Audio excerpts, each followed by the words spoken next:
Before we begin, tell me something quietly, just between us. What time is it where you are? And where in the world are you listening from tonight? Let me know in the comments below. I always read them. And if you're new here, gently press subscribe before we start. Now close your eyes and drift with me to the banks of the Nile. The world was dust and river and sun. Egypt, in the time of the pharaohs, was ancient even before the Greeks imagined gods on Olympus. It was the breath of Ra at sunrise, the carved shadow of temples along the Nile, the coolness of clay homes in midday heat. But if you were born a girl in ancient Egypt, you were not Ra's favored child. You were not a goddess incarnate. You were a body, growing in a world that would tell you, again and again, how to shrink. They will say it was better for women in Egypt than in other ancient lands, and in some ways, that's true. But better is not the same as good. And for girls, for little girls with thin braids and sun-browned feet, life was rarely fair, often hard, and always full of limits. Let us begin at birth. The midwives were experienced. They came with charms around their necks, amulets of Taweret, the goddess of childbirth. She had the body of a hippopotamus, the tail of a crocodile, and the claws of a lion, because birth, even then, was a battle. A girl's first breath came beneath the low roof of a family house, perhaps made of mud brick, perhaps shaded by reeds. She was washed in Nile water, wrapped in linen, and whispered to by her mother. No one celebrated in the streets. There were no public feasts, not for a daughter. A son meant status. A son meant a name that would pass down. A daughter meant dowry and departure. Still, her mother loved her. She would carry her on her hip through the market, teaching her the weight of grain, the smell of fish before it turned, the sharpness of a merchant's tone. But from the start, the girl would learn her place. Not in books, because most girls were never taught to read. Not in temples, because few girls ever entered them with dignity. Her place was in the shadow of the house, in the noise of the loom, in the slow rhythm of food preparation, and in the endless dance of compliance. By age 4, she would already be helping, grinding grain between stones until her wrists ached, fetching water in jugs taller than her chest, cleaning fish, washing linen, picking insects from dates. Her brothers might play near the fields. Her father might teach them numbers, trade, or the words of contracts. But she was being shaped into usefulness. And as she grew, the pressure would shift from what she could do to how she would look. You see, a girl's body in ancient Egypt was a thing for others to speak of. By 12, she might already be considered a woman. Not because she was ready, but because her body had changed. And that change, in their eyes, meant ownership. Marriage could come early. Girls were often betrothed in their teens, sometimes to neighbors, sometimes to men twice their age, sometimes to cousins, and sometimes to secure a family debt. The marriage contract was a scroll of promises, but not from the girl, from her father, from her husband. She was not consulted, she was exchanged. And though Egyptian women, as adults, could technically own land, sue in court, and inherit property, none of that protected a girl from being forced into a life she did not choose. The home became her kingdom and her prison. If she was lucky, she married a kind man.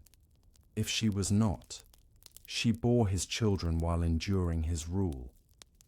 There were no police to protect her from cruelty, no divorce without resistance, and no voice, once silenced, that could rise without risk.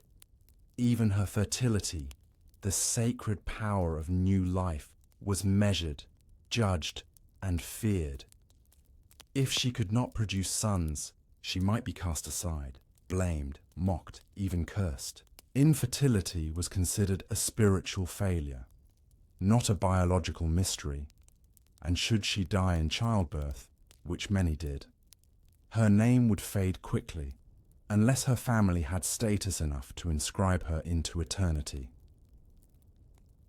Let's not forget what she wore: linen dresses, sometimes sheer, sometimes plain, sometimes dyed with ochre or indigo if the family could afford it. But clothing was not for comfort. It was for role. Modesty as we know it did not exist, but expectations still pressed tightly.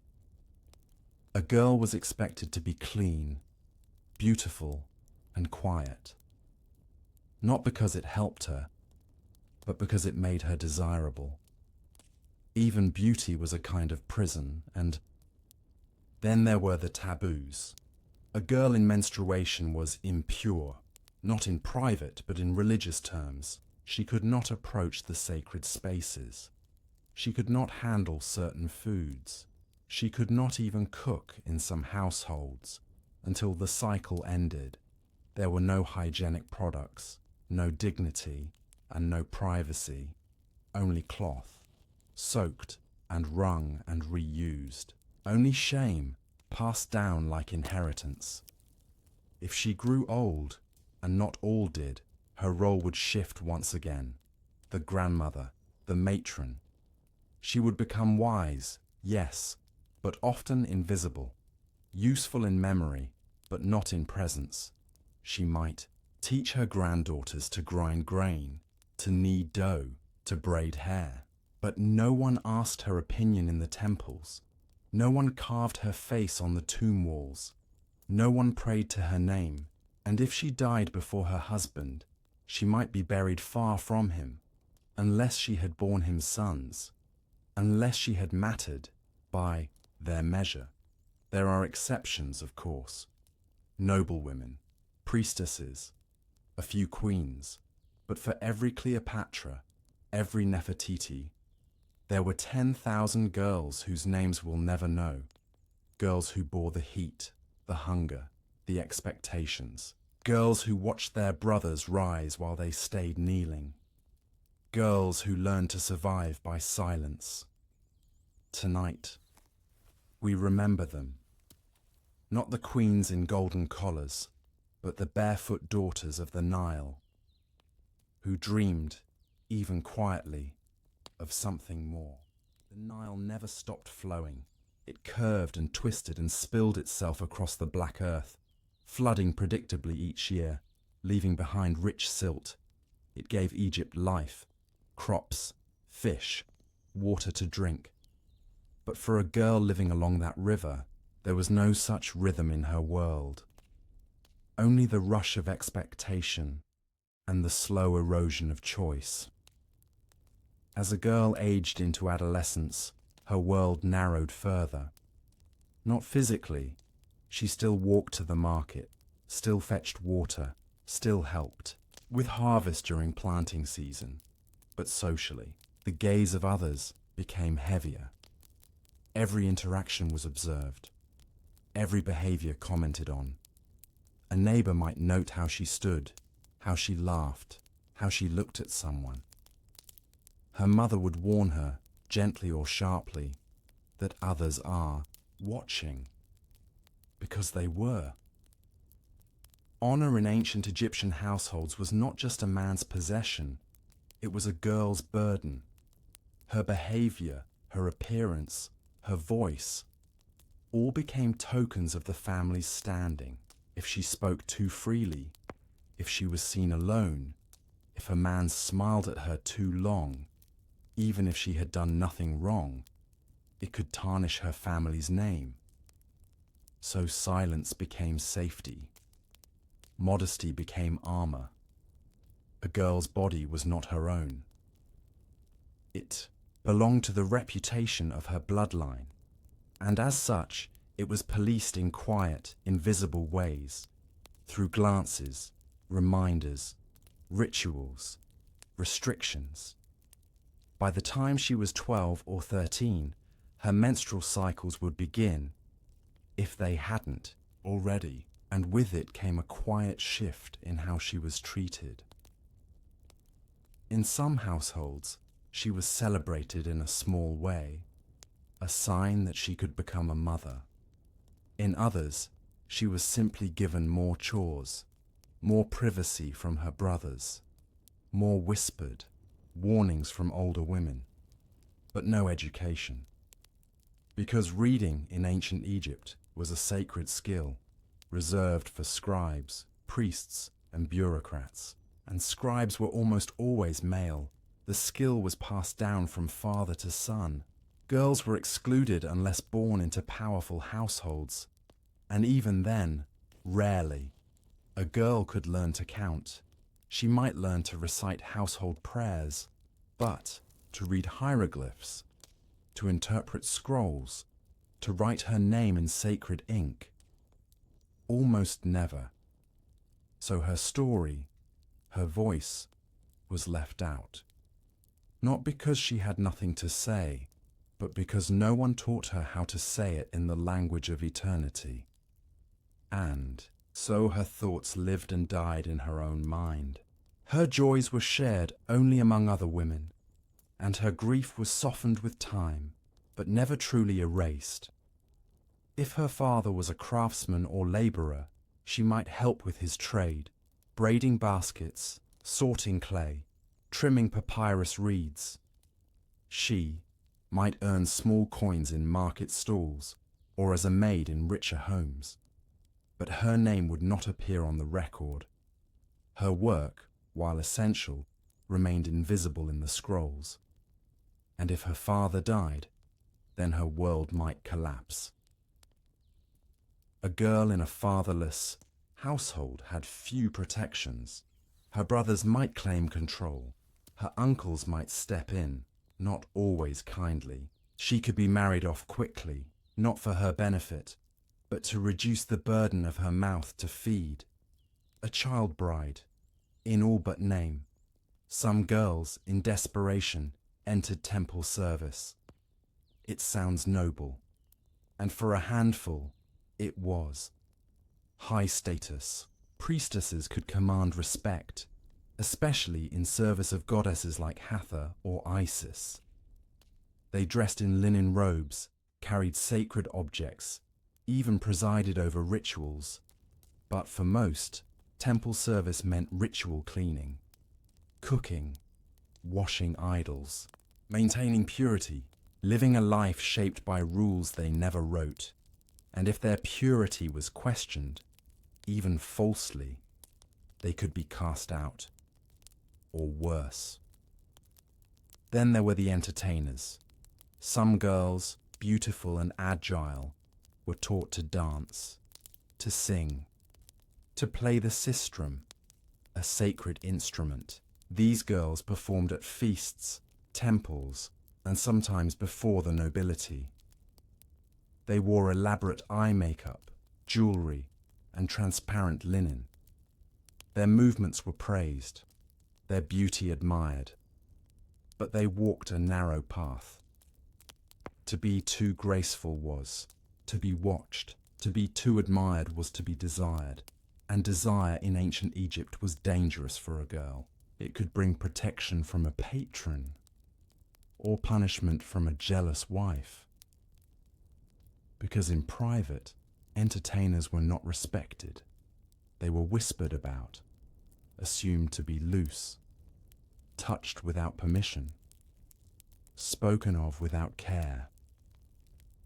And when they aged out of their beauty or bore a child they could not explain, they were often discarded, left to beg, to barter, to vanish. In some towns, girls worked as wet nurses. A noblewoman who gave birth might hire a common girl, young, strong, fertile, to nurse her infant. The wet nurse would feed the child with her own milk, while her own children, if she had any, were fed less. She was paid, yes, sometimes given shelter, but her body was seen as utility, her milk more valuable than her name. If she protested, she was replaced. And then there was childbirth itself, a terrifying, dangerous thing. Even experienced women, mothers, midwives, older sisters, could not guarantee safety. The tools were limited, the knowledge partial, the risks high. A girl giving birth could bleed to death, tear beyond healing, lose her child, lose herself. If she survived, she would be praised as strong. But no one would tend to the trauma. She would be expected to return to work, to household duties, to child rearing, while her body still ached, her mind still trembled. There was no postpartum care, no mental health understanding, only incense, ritual baths, and the endless sound of crying. And if she gave birth to a girl, then the cycle began again. Another daughter, another round of whispered judgment, another future shaped by others. And yet they endured, not just endured. They shaped Egypt in their own quiet ways, in food, in healing, in ritual, in tradition. The girls of Egypt, the ones history forgot, were the invisible architects of daily life. They ground the grain, kneaded the bread, raised the children, whispered the lullabies, carried the water, plucked the reeds, and stitched the linen. They cared for the dying.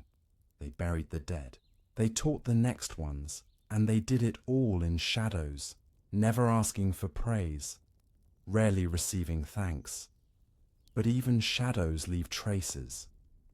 And when we study Egypt today, not just the tombs and pyramids, but the homes and markets and kitchens, we find echoes of those girls in worn tools shaped by small hands, in scraps of cloth mended with care, in the faint outlines of reed mats, woven in patterns passed down by memory. They were never pharaohs, but they made pharaohs possible. They were never scribes, but they whispered words into every child's first breath. And though their names were rarely written, their lives were never meaningless. We remember them now, not with grand monuments, but with quiet respect. For the girls of ancient Egypt, who bore the weight of a kingdom without ever being crowned. The Nile wind was warm. It carried the scent of wet earth, tamarisk trees, and the smoky trails of early morning fires lit in kitchen hearths. Somewhere, a rooster crowed lazily, and clay pots were lifted to lips. The city was waking. But a girl's day had already begun. She was up before the heat arrived. In a one-room house pressed close to a dozen others in the heart of Memphis or Thebes, she stirred to the sound of her mother crushing barley with a stone grinder. In another corner, her younger sibling whimpered for attention.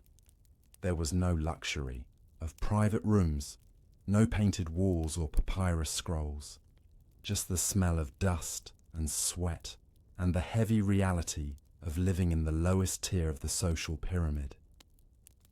A girl didn't ask questions when she woke. She moved, quietly. She fetched water from the canal. She tended the goats if the family was lucky enough to own any. She ground grain with aching wrists and calloused palms. Before she could even understand what life could offer, she was already up to her elbows in it, unpaid, uncredited, and unacknowledged. And the worst part? This wasn't seen as cruel. It was normal. Normal for a girl to marry before her voice deepened. normal for her body to be used for alliances or status, normal to be silenced when speaking about injustice, or ignored when pain became unbearable. A girl could cry, of course, but only in private, only when no one could call it weakness. Some girls tried to bend the rules, to escape, to choose, but ancient Egypt was not built for that. It was built to last, not to change. Marriage contracts were a cornerstone of society. Written in demotic or hieratic script, these scrolls detailed not only dowries, but obligations: food, shelter, clothing, and fidelity, at least in theory. The man promised support. The woman promised obedience. There was no space for affection, no mention of happiness, and if a girl refused marriage, she could be cast out, ridiculed, or worse, left economically stranded. There were few professions open to women, and almost none for those without noble blood. A midwife might earn a few debons of silver. A market vendor could trade thread or cloth. But these were meager paths, built on survival, not dignity. For the daughter of a farmer, a carpenter, or a laborer, there were no illusions. You were born into a role, and that role did not ask what you wanted. It told you what to do. Even in death, the disparity followed her. Men were buried with titles, with charms, with prayers for the afterlife carved into sarcophagi. Women? Sometimes, but only if married to someone important. Only if they bore sons, worthy of commemorating them. Most girls who died young, during birth from infection or from simple malnutrition, were buried quickly, anonymously. No elaborate tombs, no grand ceremonies, a few amulets, a linen wrap, and a hope that the gods would show mercy. Yet Egypt was deeply spiritual, and a girl, despite her low status, believed in the gods.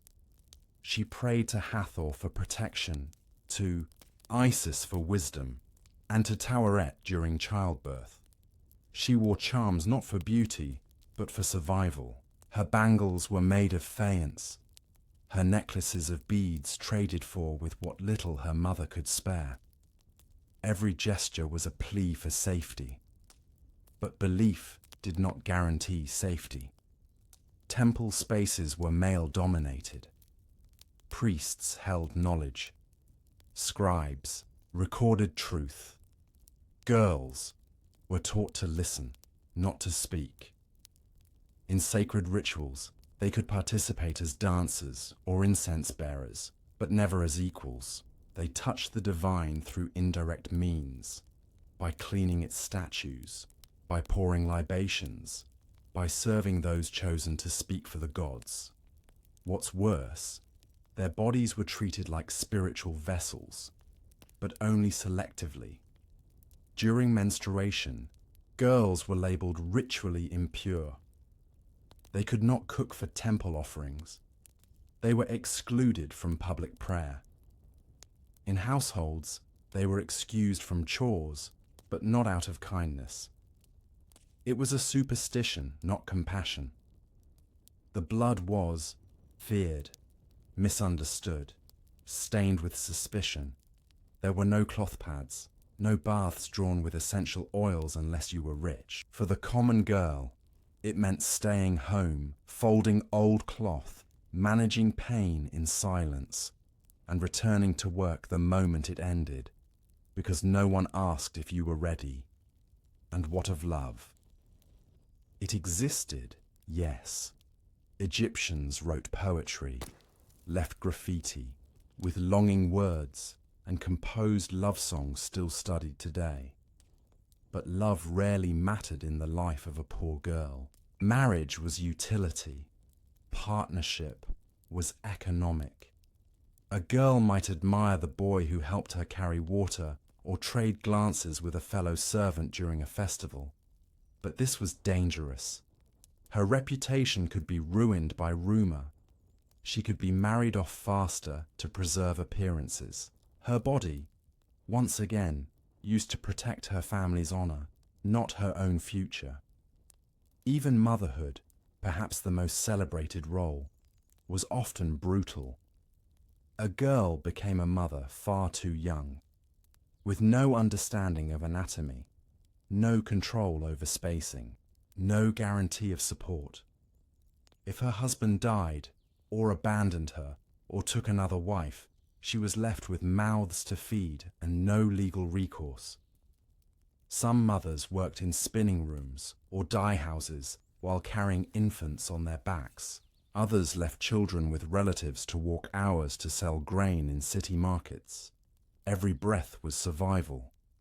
There were no weekends, no privacy, no choices, and if her child died, she mourned in silence.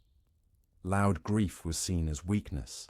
Public wailing was reserved for funerals of men with titles. Her pain was buried under linen wraps and temple incense. Sometimes she burned a candle for her daughter. Sometimes she whispered her name into the Nile.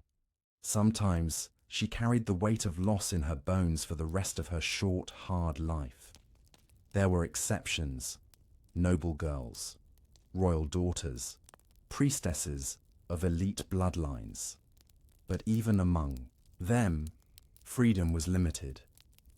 Royal daughters were political pawns, married to cement alliances, locked in palace chambers, paraded as symbols of dynasty. Their gold jewelry did not protect them from expectation.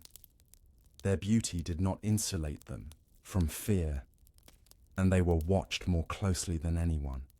Every move was scrutinized, every word recorded. If they stepped beyond their role, they were punished, sometimes erased entirely from official histories.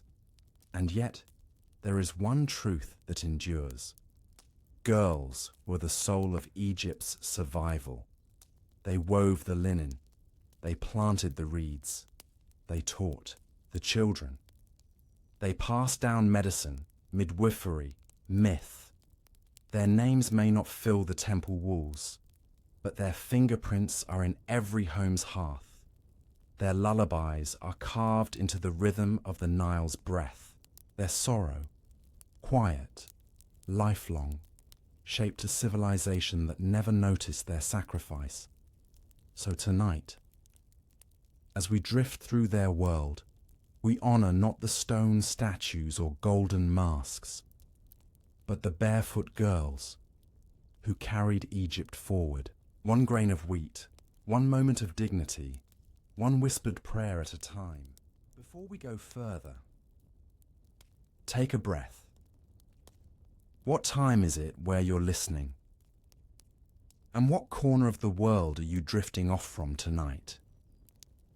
Let me know in the comments. I always check them. And if you haven't already, press subscribe softly so you don't miss the next slow journey we take together. Now close your eyes and we'll return to the soft breath of the Nile. The year is somewhere around 1250 BCE. Ramses II rules from the city of Pi-Ramesses. The temples of Karnak and Luxor shine beneath the Egyptian sun. Great statues are being carved from sandstone. Pharaohs are building legacies in stone. But in a quiet village downstream, far from the grandeur, a girl squats on a clay floor, smoothing wet mud over a cooking hearth. Her hands are raw, her feet are blistered, and her name will never be remembered. She is 14, maybe 13. She's already married to a man her father chose, a man twice her age, who once gave the family 2 sacks of barley, a goat, and an oil jug in exchange for her hand. There was no ceremony, no gown, no celebration, only a contract scratched onto papyrus, stamped with symbols neither she nor her mother could read. Her body has begun to ache in strange ways. Not from labor. She's used to that. but from the weight of things she doesn't have words for. Fear, confusion, discomfort, the heaviness of being wanted only for function, for fertility, for obedience. Each month she watches her body with suspicion. Will it bleed? Will it swell? Will it betray her into motherhood? Pregnancy isn't something she desires. It's something she braces for. The idea of carrying a child terrifies her, not because she doesn't love children, but because she has seen what it does. Her older cousin died giving birth at 15. Her neighbor's daughter lost her mind after delivering twins, and now sits by the river, muttering to birds. There are no doctors here, only midwives. They know the rituals, the herbs, the old words whispered during contractions. But they do not have medicine. They cannot stop the bleeding. They cannot fix a pelvis that breaks under pressure. They can only hope and pray and wash the cloths afterward. Still, it is expected. A girl becomes a woman not through voice or choice, but through childbirth. And if she cannot bear children, she is considered broken. Some men divorce their wives for infertility, the same men who had no problem producing offspring with slave women. Others keep their barren wives locked away, hidden like a secret shame. Meanwhile, the fertile girls are praised, but only so long as they are useful. She watches her mother's hands, worn, wrinkled, moving without pause, grinding barley, heating flatbread, mending linens, stirring beer from dates and breadcrumbs. There's no rest in her mother's life, and even less in her own. Not even during illness. Girls are expected to continue, always. Fever, still fetch water. Cramps, still wash the children. Headache, still knead the dough. Tears, hide them. She dreams sometimes, not of escape, but of ease. A cool room, a quiet afternoon, the idea of being still, without guilt. It's a fantasy, like wings on a goat. And yet, there were glimpses, rare ones, of women who seemed to defy the order. Hatshepsut, a queen who wore the beard of pharaohs, ruled for decades, and built monuments in her name. But she was erased by her successors, chiseled out of history. Nefertari, the wife of Ramses II, depicted as equal in murals, but still, only by the grace of a man's love. These stories circulate like wind, brief, invisible, and out of reach. They do not apply to girls in villages, to girls with cracked heels and soot-stained tunics. In this world, women are vessels, their worth measured in usefulness. In tombs, they are drawn kneeling beside their husbands, holding offerings, pouring perfume, never standing alone. In myths, they are seductresses or mothers, rarely thinkers, never rebels.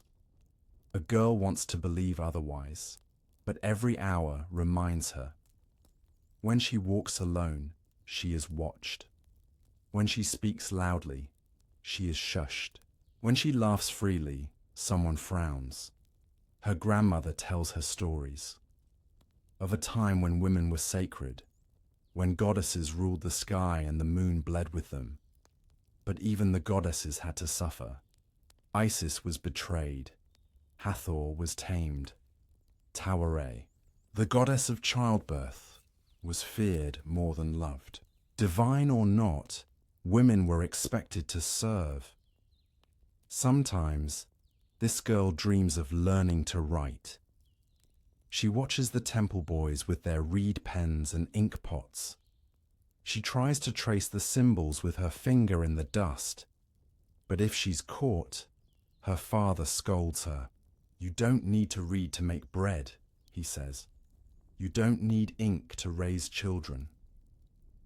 But she wonders, quietly, what it would be like to write her own name.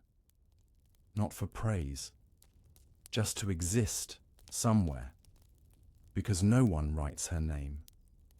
Not on papyrus, not on stone. It lives only in voices, which fade too fast. When she falls ill, and every girl eventually does, she is treated with warm compresses and river herbs. If it's a stomach sickness, they say it's bad bread. If it's bleeding, they say it's punishment. If she screams in pain, they tell her to be quiet. The gods are watching, and when the pain stays for days, and the fever rises, and her eyes begin to dull, she's taken to a shrine, not for healing, but for forgiveness, because illness, like infertility, is often blamed on sin. There is no kindness in that moment, only incense, and the smell of failing breath. She survives, this time, but others don't. Girls die young here, from childbirth, from infection, from accidents in fields, from beatings, from hunger, and no one builds statues for them. Their names vanish with the wind, their stories go unspoken. But we speak them now. In this quiet hour, we let them live again for a moment, because they mattered, not because they were queens, but because they were daughters, because they were dreamers, because they were human. And being human, in ancient Egypt, was a burden heavier for girls. The sun sets behind the Theban hills, and somewhere a mother braids her daughter's hair, tells her to be careful, to be still, to be small. But tonight, we let her be heard. We tell her story. We whisper her name, even if we never knew it. She was a girl in ancient Egypt, and her life was harder than history remembers. Somewhere, the Nile carries the moonlight. Its slow ripple against mud banks is soft and patient, like the passing of time itself. The city sleeps, but the reeds whisper. And hidden among the papyrus marshes are the unspoken lives of girls whose names were never carved in stone. In ancient Egypt, everyone believed in order, ma'at, the great cosmic balance that held the world in place. Kings ruled, scribes recorded, laborers toiled, and the gods watched. And in this hierarchy, women had their place. A girl knew this before she could form complete thoughts. She was taught not with words, but with gestures, not through scrolls, but through expectations. The order of the world told her she was secondary, second in inheritance, second in education, second in voice, and yet she worked first. Before the men rose, she had already lit the fire. Before the sun reached its height, she had fetched water, ground grain, and swept dust from thresholds that would welcome no guests. In the walls of her home, made of sun-dried brick and reed mats, she was everything: the cleaner, the cook, the caretaker, the consoler. But to the wider world, she was unseen. Let's step into her world more clearly now. Her house is one of hundreds in a labourer's district near a temple construction site. Her father works with limestone blocks. Her brothers carry tools. Her mother is silent and fast-moving. Her job, the girl's job, is to manage what remains, keep the fire lit, make beer from barley mash, braid rope, and care for younger siblings.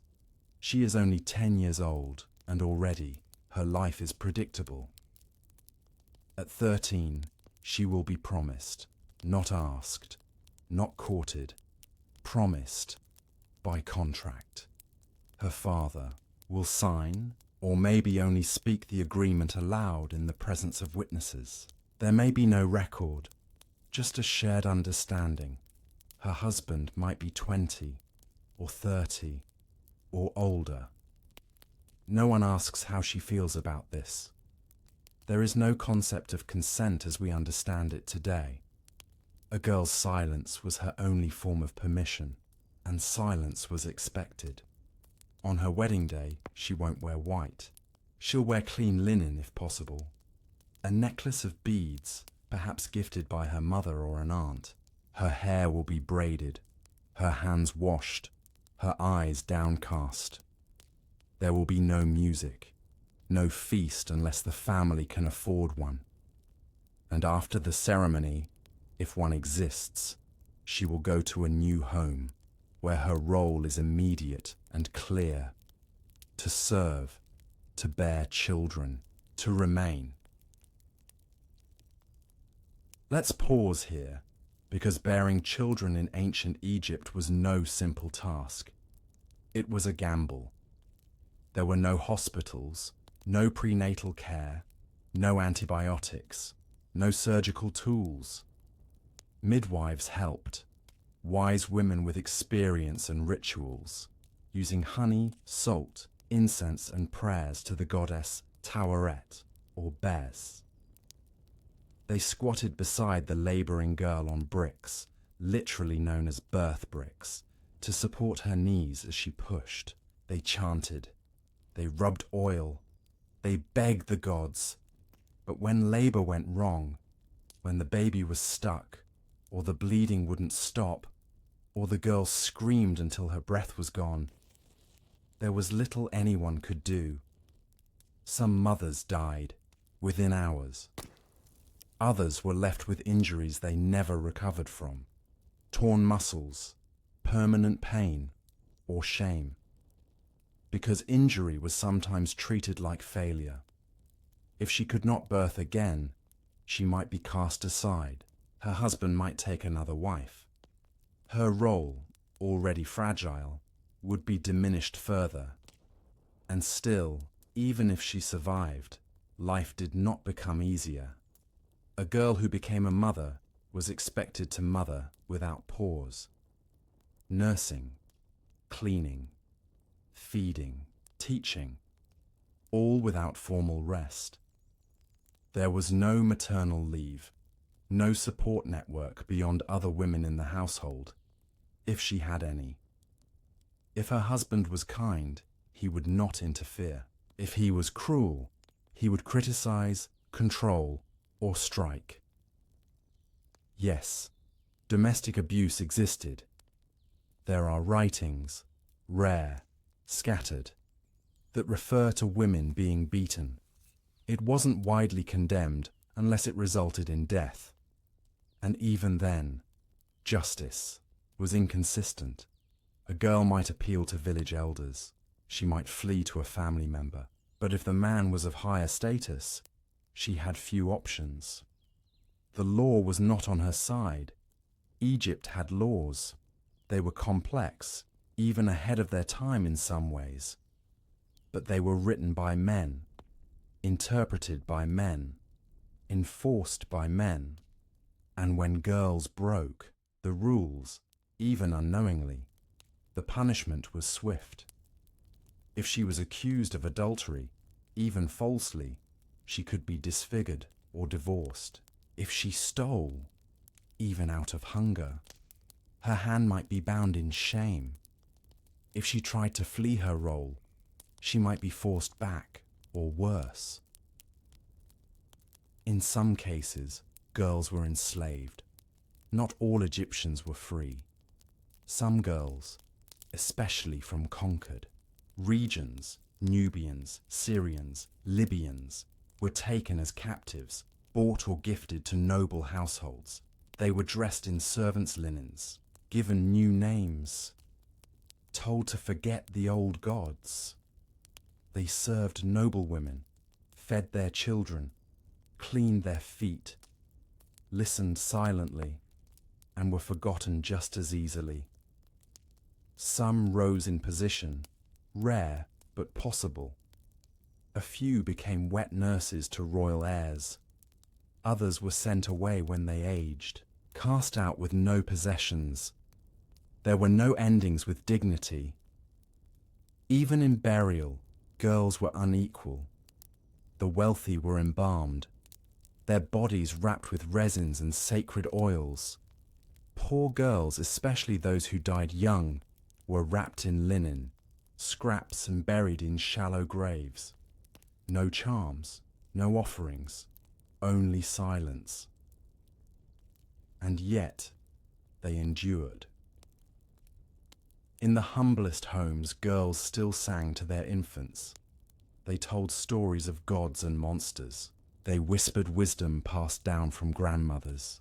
They found joy, fleeting, quiet, in friendship, in laughter, in the cool splash of river water at dusk.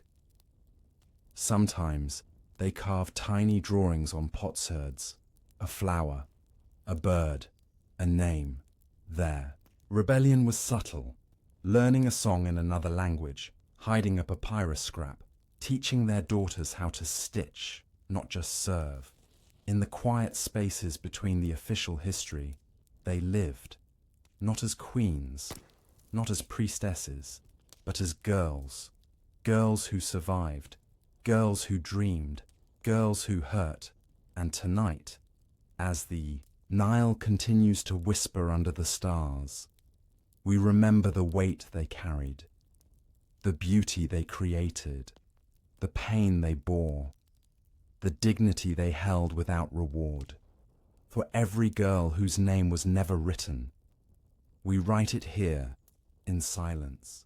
The stars flicker faintly above the sleeping city of Thebes. Smoke from the last evening fires curls gently into the dark, and somewhere near the reed-clustered edge of the Nile, the water continues its quiet conversation with time. The moonlight touches rooftops, catching glimpses of slanted mud brick homes, uneven alleyways, baskets left hanging overnight, and sandals forgotten near doors. But deeper inside, in the cramped corners of ancient homes, lies a silence much older than this, night. A silence that belonged to girls who were not taught to speak, not because they lacked the desire, but because the world didn't ask. Being a girl in ancient Egypt meant growing up inside expectations that had no names and no visible edges.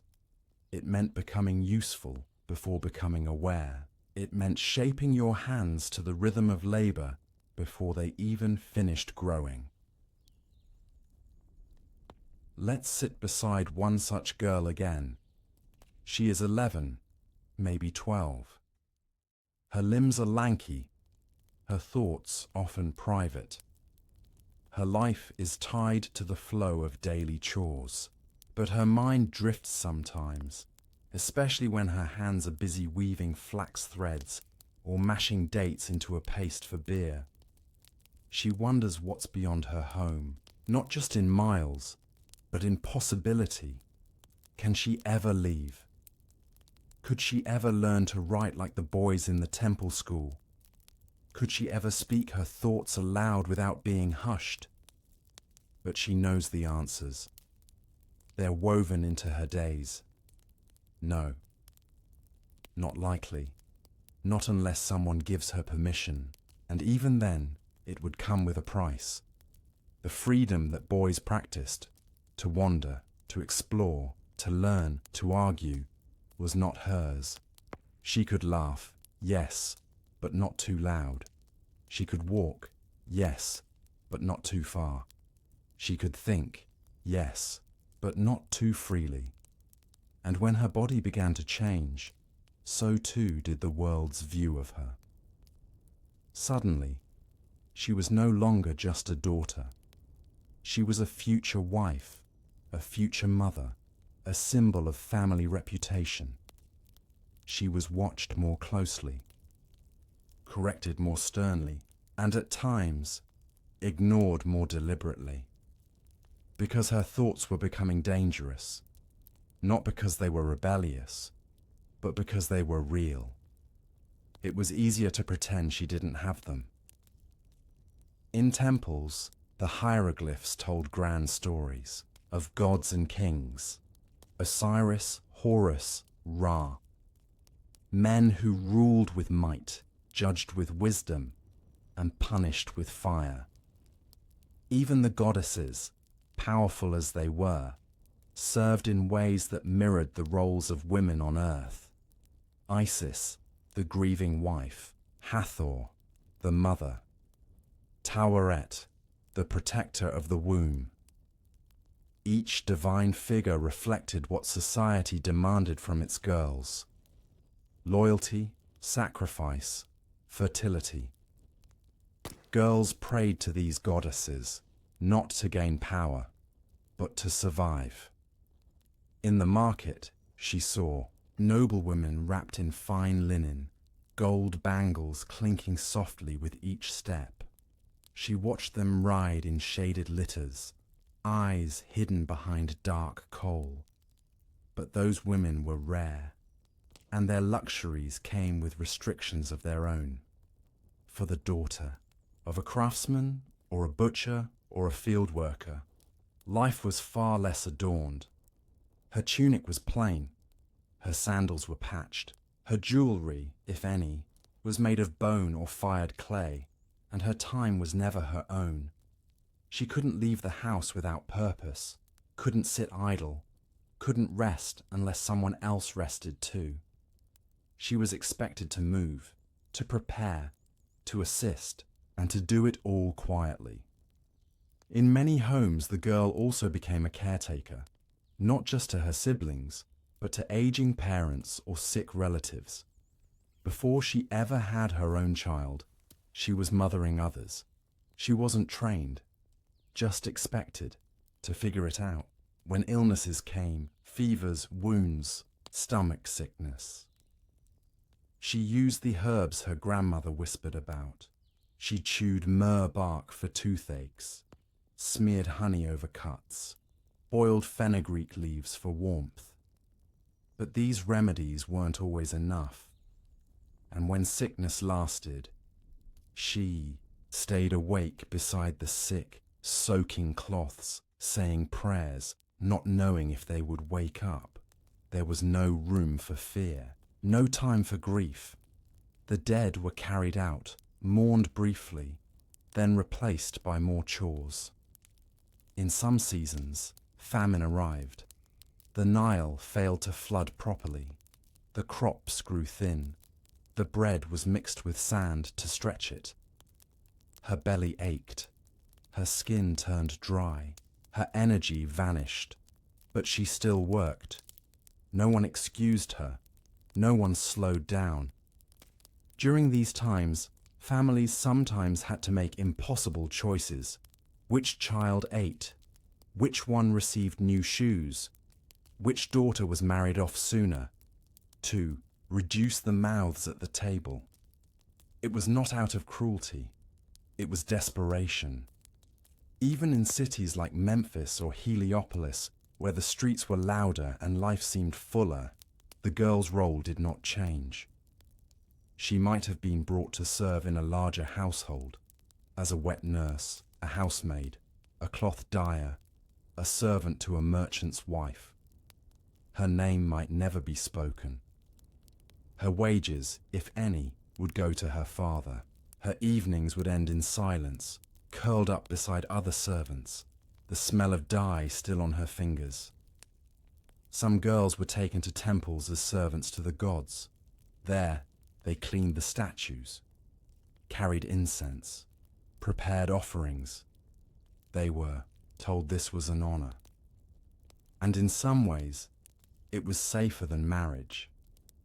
But it was also a kind of cloistered life, controlled by temple elders, ruled by ritual. Her hair might be shaved, her clothes simple, her contact with the outside world limited. She might never see her family again, never hold her own child, all in service of the gods, who remained silent. And yet, despite all this, girls carried the rhythm of the land forward. They sang while grinding wheat, whispered stories into the ears of babies, painted their eyes with soot and oil, not for beauty, but for a sense of power. They found pockets of joy where they could, a moment of laughter between chores, a shared fig beneath a tree, a prayer whispered to a goddess who maybe, just maybe, was listening. Some girls grew to find strength in routine. Others found quiet rebellion in thoughts they never shared. And when they aged, if they made it past 30, which many didn't, they became the ones who taught. They showed younger girls how to weave faster, how to mend without wasting thread, how to bargain with merchants, how to hide pain without looking weak. They passed on survival, not dreams, but skills. And in this, they created something powerful, a hidden legacy, a thread that runs beneath the great monuments, beneath the papyrus records, beneath the golden masks, a thread of resilience. Tonight, we sit with that thread. We trace it back. We honor it. Not because history remembered these girls, but because it didn't. Their stories are the ones that matter most, not carved in stone, but carried in hands, in hearts, in hushed voices across time. In the heat of an Egyptian afternoon, when even the lizards pause beneath stones and the wind carries the smell of dust and sweat, a young girl sits behind her home, stitching a torn shawl. Her hands are nimble, her face is still. Her back is already curved from years of bending toward tasks no one will ever thank her for. She doesn't speak. She listens to the rhythm of footsteps on hardened earth, to the snorting of donkeys being led to market, to the distant chanting of a funeral procession. Death in Egypt is never far away. It is a constant shadow, not always feared, but always felt.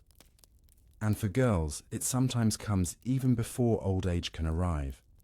But this is not a story of dying, not yet. It is a story of living, of surviving, of enduring the slow erosion of self that comes from being born into a role you never asked for. Because in ancient Egypt, girls were not taught to dream, they were taught to endure. From the first time they could carry water without spilling it, they were expected to contribute. From the moment they could knead dough without help, they were considered useful, and usefulness was the closest thing to value. A girl might rise early, before the roosters call, and begin her day preparing the morning bread. She would grind the emmer wheat between two stones, her arms aching, the chaff clinging to her arms. Then she would mix the flour with water, shape it into flat loaves, and place them in the clay oven, the heat stinging her cheeks. No one would praise her. This was expected. By midday, she'd be scrubbing linens in river water, slapping them against flat stones while the current tugged at the edges of her dress. She would haul water jars on her back, feed the goats, sweep the yard. And through it all, she would be watched by her mother to ensure she worked properly, watched by neighbors to ensure she behaved modestly, watched by men to assess her future worth. Even her silence was interpreted. A girl who spoke too much was troublesome. A girl who laughed too loudly was inappropriate. A girl who walked confidently was called proud. So she learned to walk lightly, to keep her eyes down, to smile politely, never too long, and always, always to apologize first. When it came time to menstruate, there was no celebration, only whispered instructions, old cloths set aside. Her chores did not lessen, Only her discomfort increased. There was no understanding, no discussions of biology or health, only vague warnings, and the unspoken rule, never let anyone know, because bleeding made her impure. In the temple, she would be turned away. Even at home, she might be expected to sleep separately. This was her entry into womanhood. She would now be watched more carefully. No longer just a child, but a potential womb. Every move mattered more. In some households, especially among the elite, marriages were arranged even before a girl began to bleed. She would be promised to a man she didn't know, her dowry agreed upon in grains, goats, or linen bolts, and once married, her world shrank. She might move into a larger house, but her freedom would lessen. She would be judged by her ability to bear sons. Her daily work would remain, but now with added pressure, to care for her husband, to manage the household, to keep the family honor intact. If her husband took another wife, or a concubine, she could not protest. If he left her, she might be allowed to return to her family, if they would take her. And if she died in childbirth, there would be no inscription, no epitaph. Only another girl taking her place. But beyond these patterns, there were deeper wounds, the emotional kind. A girl might never be told she was valued, never asked what she wanted, never given the language to understand why she felt so hollow inside. She would cry sometimes, in private, and not know why. Feel fear, and be told she was weak. Feel anger, and be told she was possessed. There were no words for depression, no names for trauma, only prayers. She might pray to Isis, goddess of magic and motherhood, to give her peace, or to Hathor, goddess of love, to let her feel loved, or even to Sekhmet, goddess of fire and vengeance, to help her feel strong. But most often, she prayed with no expectation, only habit, only hope. And yet among the silence, there were moments of connection, small rebellions. An older sister, who taught her how to draw birds on the wall with ash. A cousin who helped her stitch a pouch and told her to keep secrets inside. A grandmother who whispered stories of powerful women long forgotten. Stories of priestesses who led rituals. Of healers who knew herbs no man understood. Of girls who danced at festivals and were briefly free. These were not enough, but they were something. She clung to these stories. They reminded her that other lives were possible, even if only in memory. Sometimes she imagined escaping, not running away, but slipping quietly into another life, becoming a healer, a storyteller, a scribe. But those doors were not open to her. Still, the imagination lingered, and in time, she learned to hide it, to weave her thoughts into the threads of the linen she worked with, to bury her voice in the songs she hummed while sweeping, to store her questions in the folds of her scarf, whispered to no one. Years passed.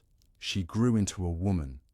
Her body bore the weight of labor, the marks of childbirth, the exhaustion of endless service, and yet she survived. This, too, was power, not celebrated, but real. She was not remembered in tomb inscriptions.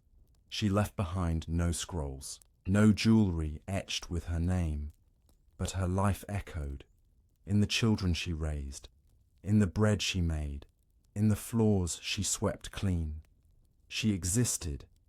She mattered, not because history recorded her, but because her presence shaped the world around her in quiet, lasting ways. And so tonight, as you drift towards sleep. Think of her, of all the girls whose lives were erased before they were written, of their strength, their sorrow, their silence. Let them be heard. Here, in your breath, in your stillness, in the night. The sun has long since fallen beneath the desert horizon, and the hush that follows is deep and warm, like linen folded over a sleeping child. In this stillness, the cities of ancient Egypt rest: Memphis, Thebes, Amarna, their alleyways, empty, their fires burned low, their people caught in the gentle rhythm of sleep. But not all are asleep. Some girls lie awake, not because of noise, not because of dreams, but because sleep doesn't always come easily to the overburdened. Their bodies ache from fetching, carrying, crouching, lifting, and their minds continue, quietly, retracing every word they didn't say, every task they didn't finish, every moment they wish could have gone differently. In ancient Egypt, even in its grandest periods of prosperity, under the golden rule of Thutmose III, or the mystic changes of Akhenaten, or the glittering tombs of the 18th dynasty, girls were never at the center of the story. They were, at best, side characters, at worst, invisible. Society made careful space for boys to grow into roles. A boy could learn a trade. He could be sent to learn hieroglyphs in scribal schools. He could become a priest, a soldier, a craftsman, even a merchant if he was clever. For a girl, there was no curriculum, no apprenticeship, no path forward, except the one already laid out for her, narrow and inescapable. From childhood, girls were excluded from formal education, not because they weren't capable, but because they were not considered a priority. Scrolls were expensive, teachers limited, and investing in a girl's learning brought no visible return to the family.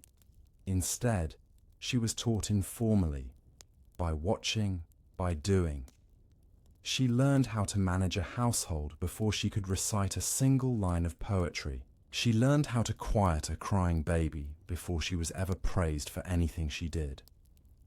There were exceptions, rare, glimmering exceptions, in the wealthiest classes. A nobleman's daughter might be tutored at home. She might learn to read prayers, write her name, or even play instruments. But even that education came with strings. It was meant to make her more desirable as a wife. Her learning was never her own, and it could be revoked, just like that, if it no longer served her father's ambitions. Let us return now to the homes of the many, the ordinary, the unnamed. A girl in a farming family lives beside the Nile in a reed-thatched hut. Her days revolve around the land and the water.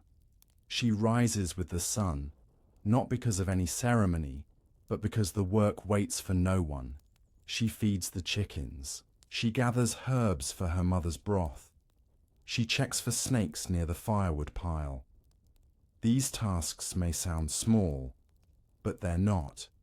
Each one is crucial to the family's survival. If she forgets, someone could go hungry, or get sick, or be bitten. She learns responsibility not in theory, but in risk. When the harvest season arrives, usually around mid-July in the Egyptian calendar, she joins the others in the field, not to lead, not to measure, but to carry, to gather, to follow. She walks barefoot behind the oxen, brushing straw from the earth, swatting at flies, enduring the midday heat without complaint. She's too young, maybe, but that doesn't matter. The land doesn't ask her age, it only asks for her hands. In the evenings, when the labourers return, the home becomes crowded with motion. Her brothers stretch. Her father removes his sandals, and speaks of the day's yield. And she prepares the meal, refills the water jars, and sweeps the floor while the men eat. She eats last. Always last. Not as a punishment, but as a rule. In Egypt, the household hierarchy was a quiet but rigid force. The father was the authority. The mother was the keeper. The sons were the heirs. The daughters were the labor. They were not hated. They were not unloved. They were simply expected to serve. This pattern followed a girl wherever she went. Even in religious life, which often promised closeness with the divine, girls found the door only half open. Temples were not places for ordinary girls. A small number of elite girls might become temple singers or dancers, chosen for their beauty or family connections, trained in sacred ritual and performance. But their freedom was limited. Their bodies became public symbols of piety, their movements dictated by priests. Some temples allowed women to become God's wives of Amun, a position of influence and power. But this too was political and reserved for the daughters of royalty. The average girl, even if deeply spiritual, worshipped from outside.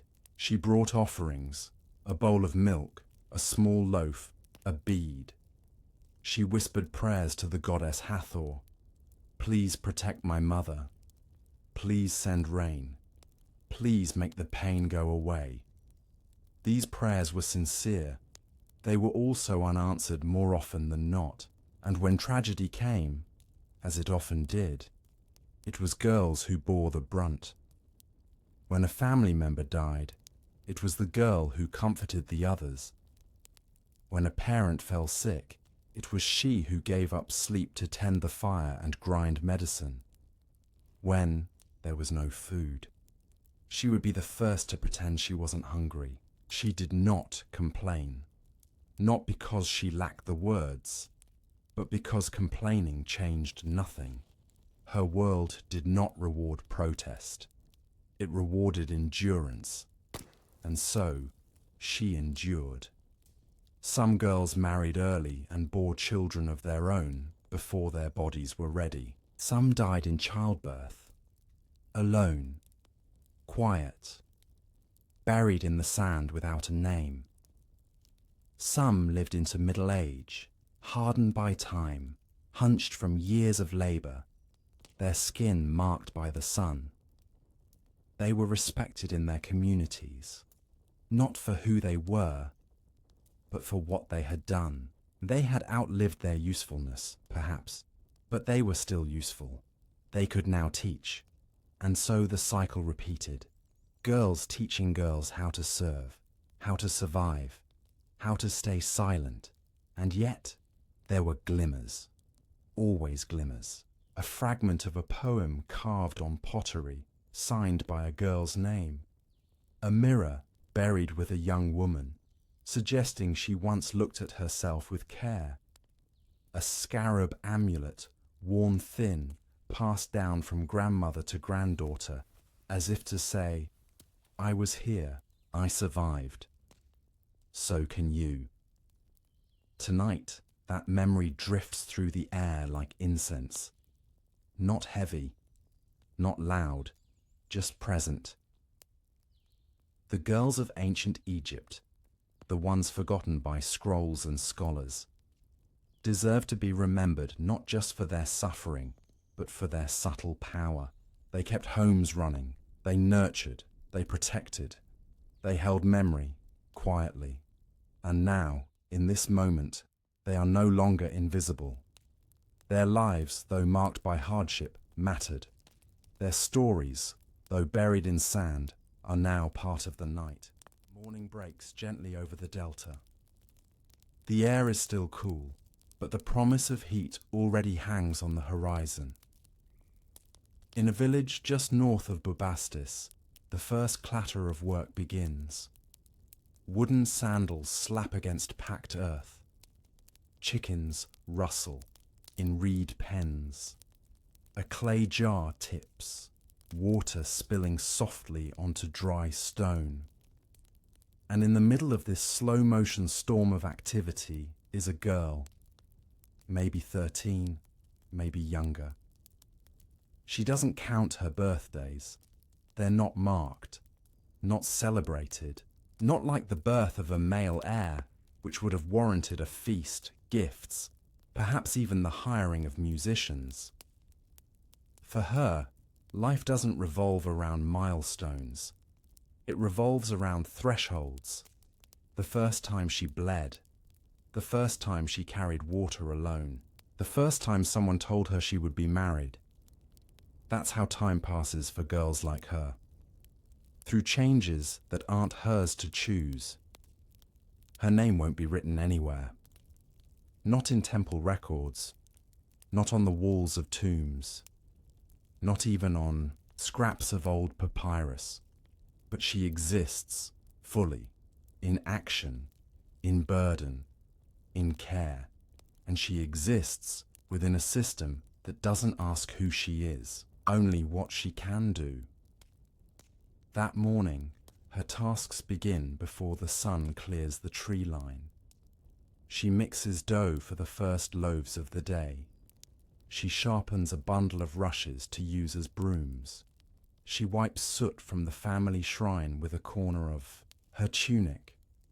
No one tells her to do these things. She just knows.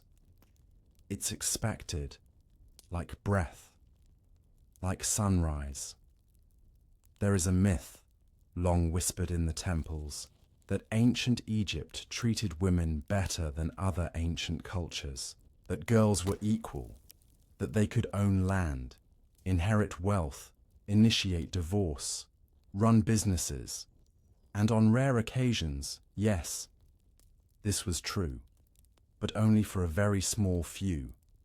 The wife of a scribe, the daughter of a noble, a widow with no sons, for the majority, the daughters of potters, bakers, fishermen, labourers. There were no contracts, no scrolls with signatures. There was just work, and obedience, and silence. Let's walk now through a street in Memphis, stone-lined, dry, narrow. Women lean from upper windows, pouring rinse water into the road. Boys chase each other with fish bones, their laughter sharp in the dust. But girls are not playing. They're busy, balancing baskets of lentils, sweeping sand from thresholds, calming infants slung over their hips. A girl is not idle here. If she is, someone will notice, and to be noticed is dangerous. Attention for a girl is rarely a blessing. It brings questions, accusations, expectations. If she smiles too much at a neighbor's son, scandal. If she walks alone too late in the day, suspicion. If she seems too clever, gossip. So she walks the line. Too little emotion, and she's called cold. Too much, and she's called improper. Even her body is not her own. If she's thin, she's weak. If she's strong, she's unfeminine. If she matures early, she becomes an object. If she doesn't, she's whispered about, and she knows this. She adjusts. She makes herself small but not invisible, present but not loud. She learns to fold into the spaces where no one looks too closely. Inside the home, her world is rigid but familiar. She knows which herbs soothe stomach aches, which stones spark fire, which tone of voice her father uses before he gets angry. Outside the home, it's more dangerous. The marketplace teems with risk, not just of theft, but of judgment. There are men who smile too long, traders who touch arms when handing over change, eyes that follow her as she walks away. Her mother warns her, don't meet their eyes. Don't speak unless spoken to. Keep your scarf tight. And yet, she must go. She must fetch things, deliver things, help. There is no luxury of protection. Even religion, that sacred, comforting institution, carries weight for her. At festivals, she may dance, but not too freely. At ceremonies, she may pray, but never lead. She is the audience, never the speaker. She is told the gods listen to her prayers, but when misfortune comes, when her brother falls from a roof, when her uncle dies from a snake bite, when her mother bleeds too long after childbirth, she is not allowed to ask why, because the gods have a plan, because fate is written, because that is life. Her pain is explained away, but never healed. She watches her older sisters become wives. They change quickly. Their eyes grow tired. Their hands roughen. Their laughter fades. Marriage is not always violent, but it is always demanding. There are duties, schedules, pregnancies, losses. Some sisters carry stillborns.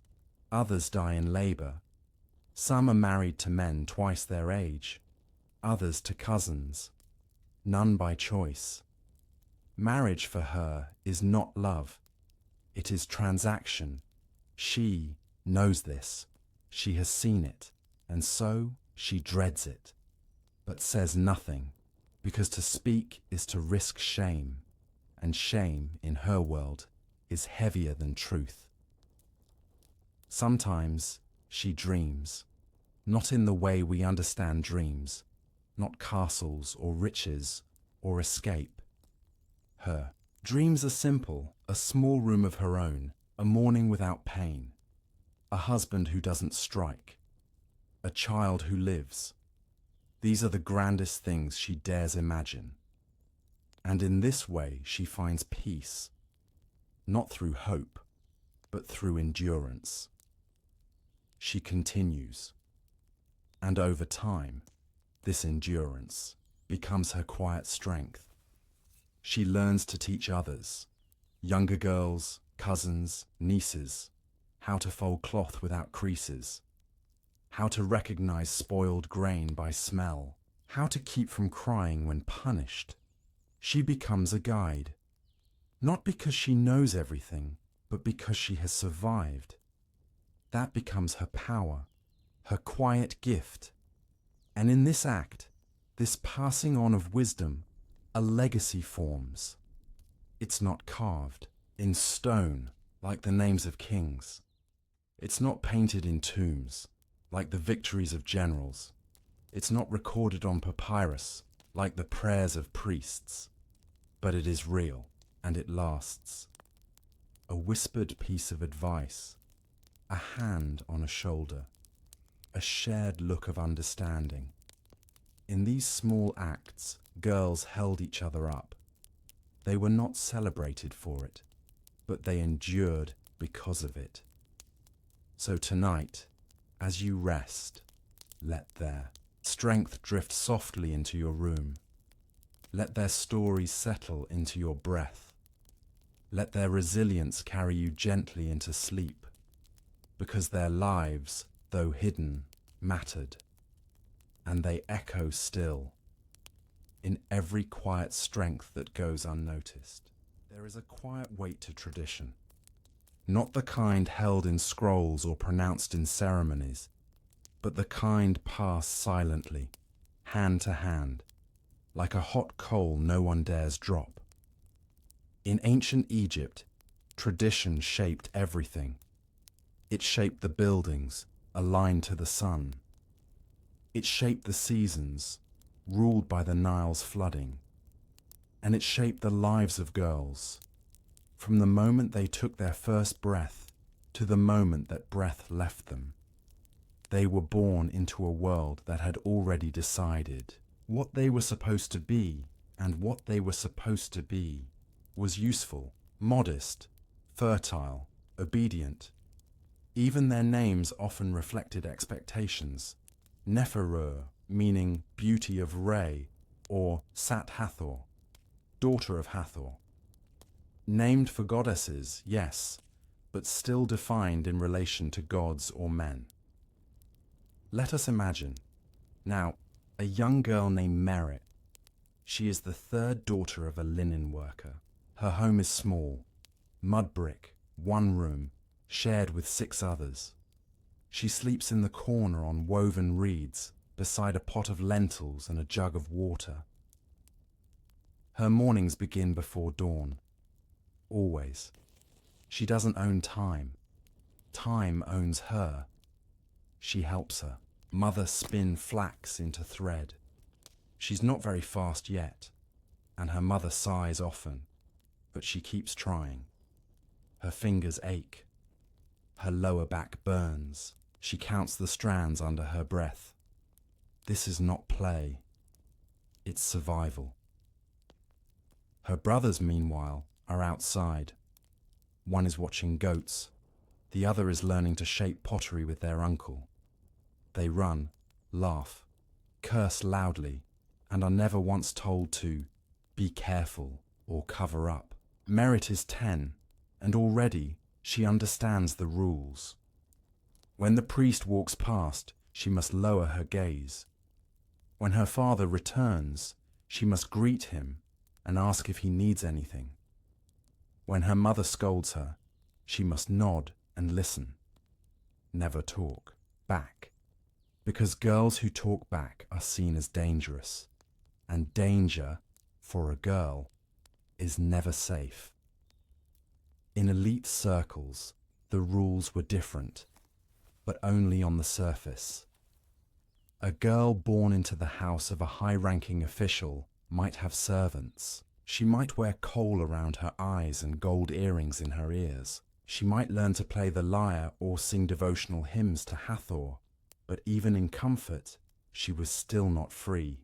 Her marriage would be arranged, usually to cement an alliance, not out of affection. Her body would be expected to produce sons, heirs, legacies, alliances of flesh, and if she failed, if her womb stayed empty, she would be pitied, or worse, blamed. Infertility, even if due to the husband, was often treated as the wife's failure, so she prayed. Girls always prayed, Chu. Taweret, the hippo goddess of childbirth, to Bes, the dwarf god who protected the household, to Isis, who had suffered loss, who understood pain.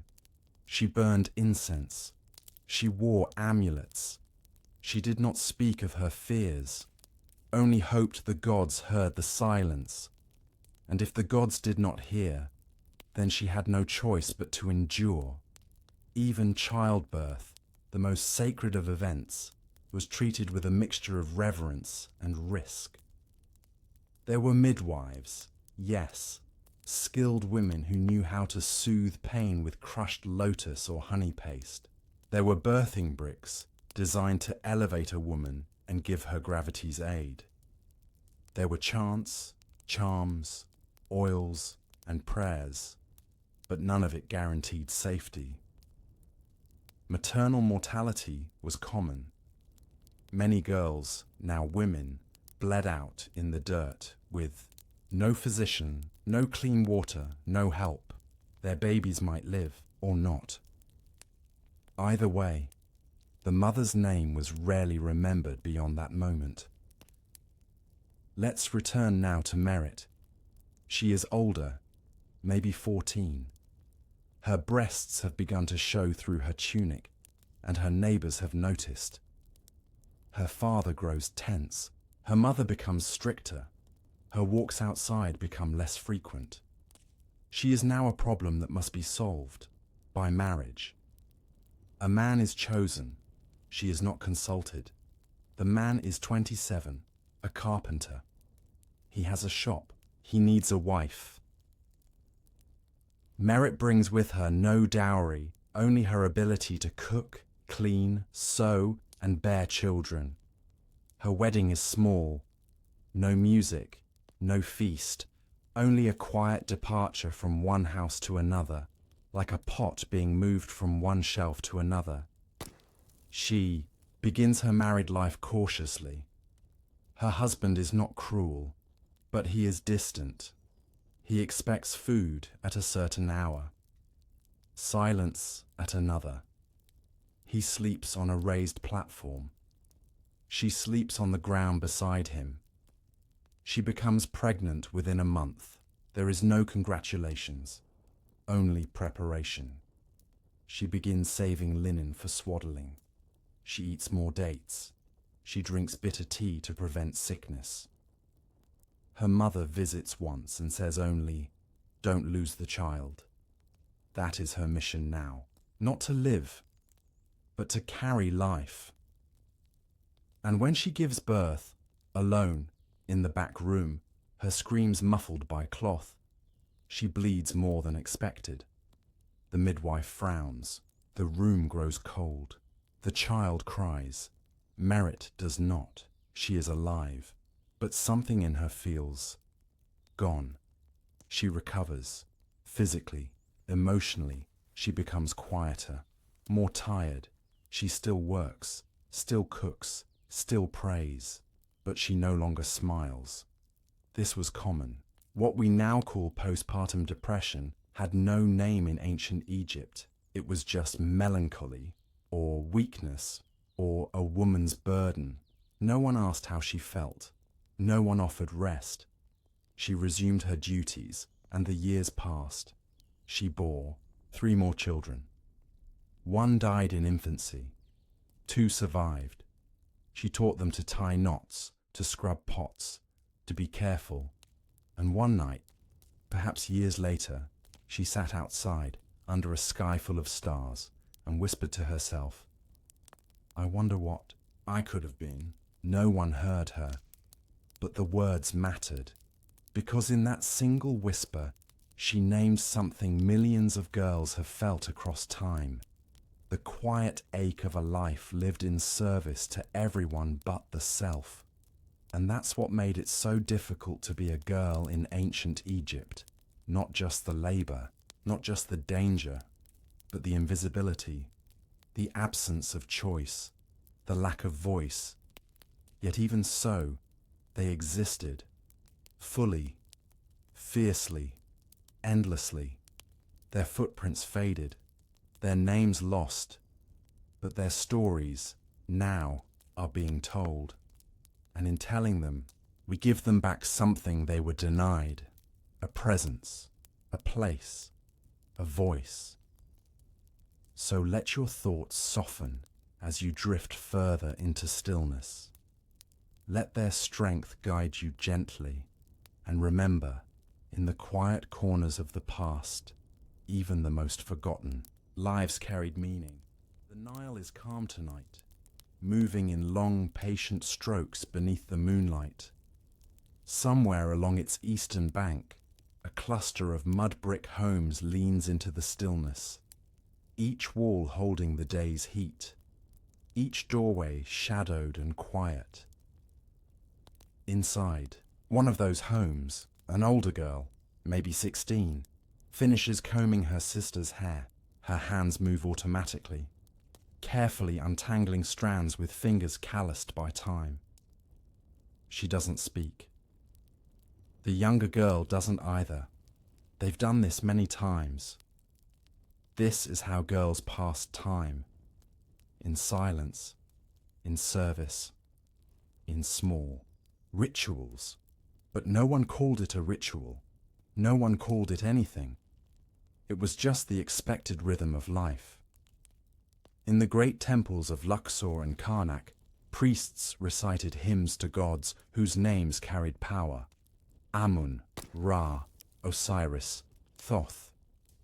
But in these quiet homes, girls like these performed unrecorded acts of devotion, not to gods, but to survival. And those acts were no less sacred. Let's walk into the life of one of them. We'll call her Iset.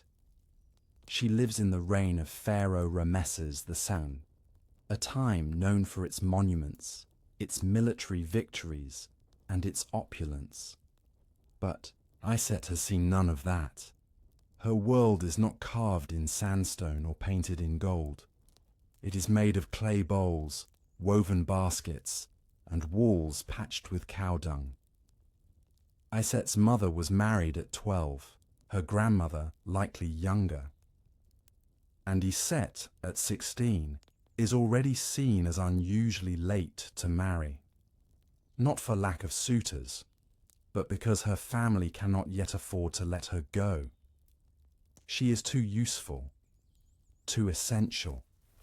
She knows how to grind, grain, bake flatbread, measure oil by hand. She knows how to bandage a cut with soaked linen and how to listen for signs of heat stroke. She knows when to keep quiet and when to smile, even if she doesn't feel like it. She's not educated, not in the formal sense, but she understands balance sheets of survival. One day, her father receives an offer, a basket weaver, 29, years old, unmarried.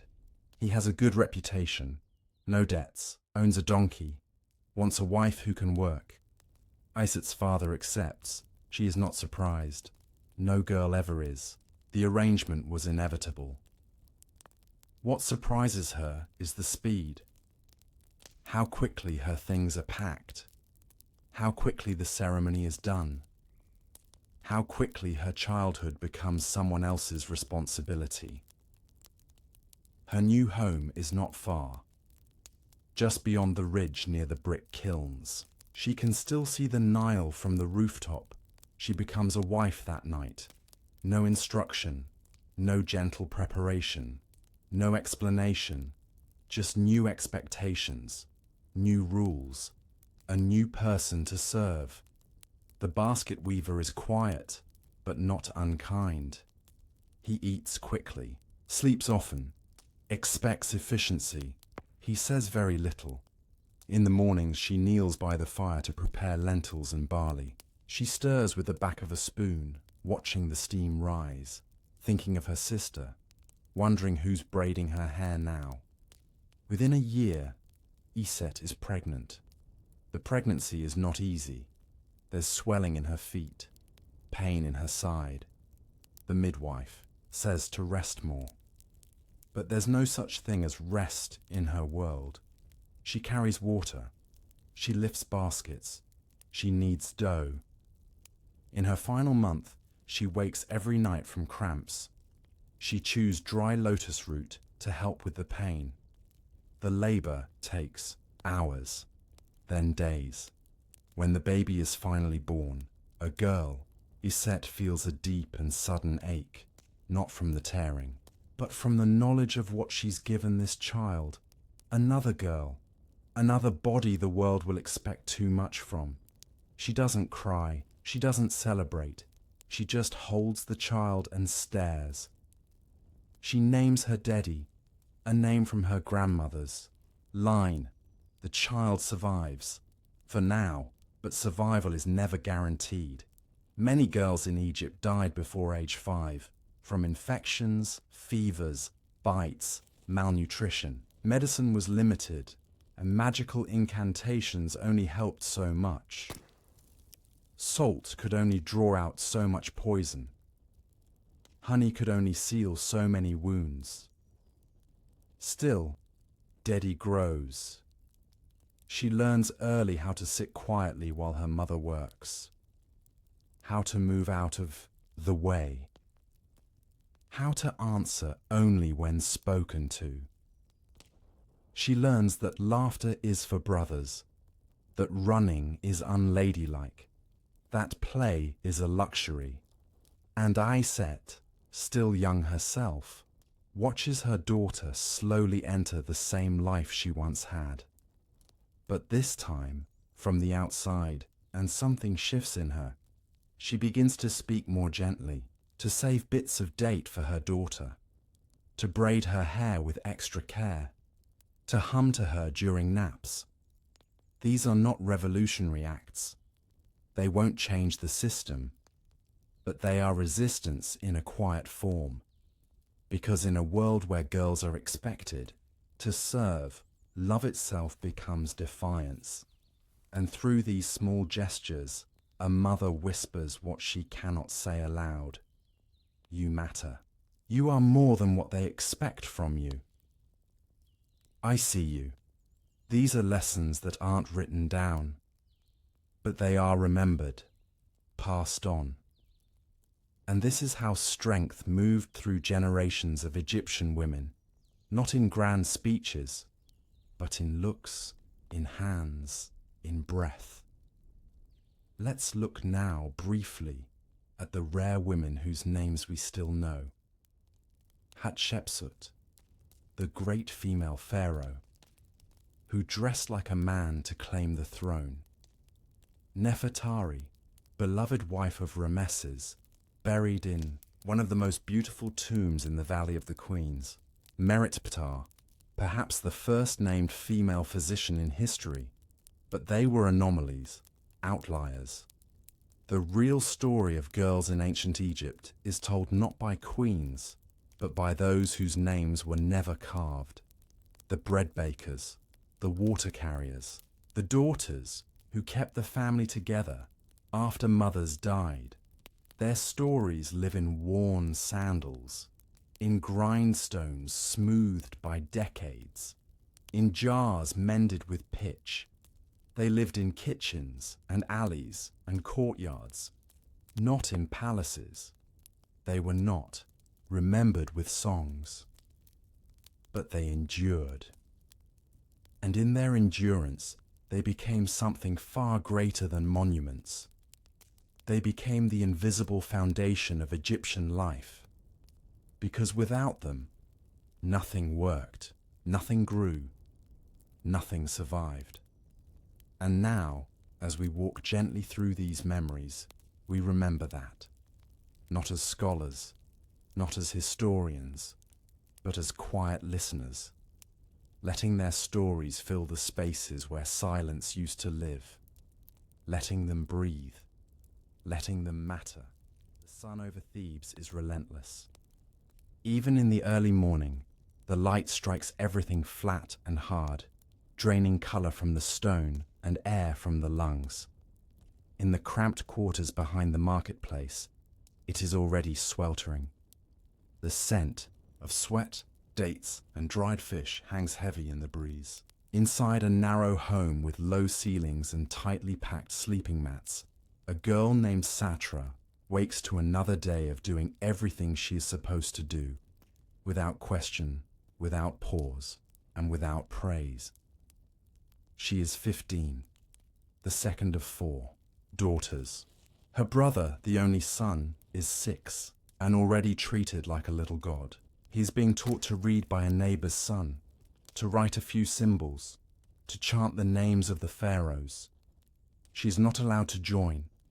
She is told to fetch water instead. This, too, is tradition. While boys were apprenticed to scribes or craftsmen, girls were apprenticed to labor, to housework, to child rearing, to silence.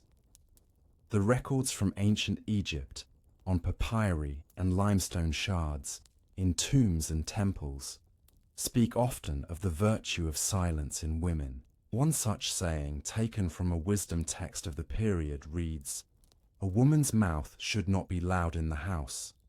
Another says, "A woman who knows her place is more beautiful than a lotus." And so, girls like Satra learned that to be loud was to be shameful. To ask questions was to be rude. To be noticed was to be dangerous. This expectation was reinforced not just in households, but in law and religion. While there were no strict laws forbidding women from owning land or managing finances, indeed, some elite women did, those rights were often theoretical. In practice, a girl's ability to do anything outside the home was determined entirely by the men around her. Her father, her husband, her sons. If those men allowed it, she could participate. If they didn't, she couldn't. There was no appeal process, no court for complaints, no path for rebellion that didn't end in ruin. Let's return to Satra. Today, her father's cousin is visiting. He is a widow, recently remarried, looking for another girl to help in his household, someone who can care for his aging mother and his new wife's child. Satra's father sees an opportunity, fewer mouths to feed, a connection to a slightly better family, and, perhaps, some small payment in the form of grain or fabric. Satra is told of this arrangement at breakfast. Not asked. Told. She nods. She feels the familiar twist in her stomach. The one that has no name but has become part of her. It is not fear exactly. Not dread. Just a quiet folding of hope, packed away where it won't get in the way. She leaves the next morning. There is no farewell ceremony, no procession, no goodbyes beyond a brief hug from her younger sister. She walks with the cousin, carrying a bundle of clothes, a cooking knife wrapped in cloth, and the comb her grandmother gave her. Her new home is different, bigger, quieter, filled with expectations. She scrubs floors, tends to a colicky toddler, listens to the old woman complain about the heat. Her hands chap from washing linen in river water. Her back aches from lifting clay jars. There is no end to the tasks and no one to thank her. At night, she sits alone and watches the fire burn low. She listens to the noises of the house, the creak of wood, the shifting of mats, the wheeze of sleep. And sometimes, if she is very quiet, she can hear herself breathing. That is the only sound she truly owns. In the wealthier households, girls fared better, or so it seemed. They had nicer clothing, sandals instead of bare feet, coal-lined eyes, and jewelry of faience beads. They learned music, how to pour wine, how to sit with a straight back and smile at guests. But they too were being trained, not for freedom, but for display. They were ornaments of their family's status, destined to become the property of another house. Marriage, again, was the goal. A good match, a proper dowry, a future in which their opinions would be considered only if they reinforced someone else's. And when these wealthier girls fell ill, or failed to produce children, they were quietly removed from stories, tucked away in the corners of history. If they succeeded in their roles, they were remembered as faithful wife of X or mother of Y. Their own names faded beneath those of the men they served. This erasure was not violent. It was quiet. And that's what made it so effective.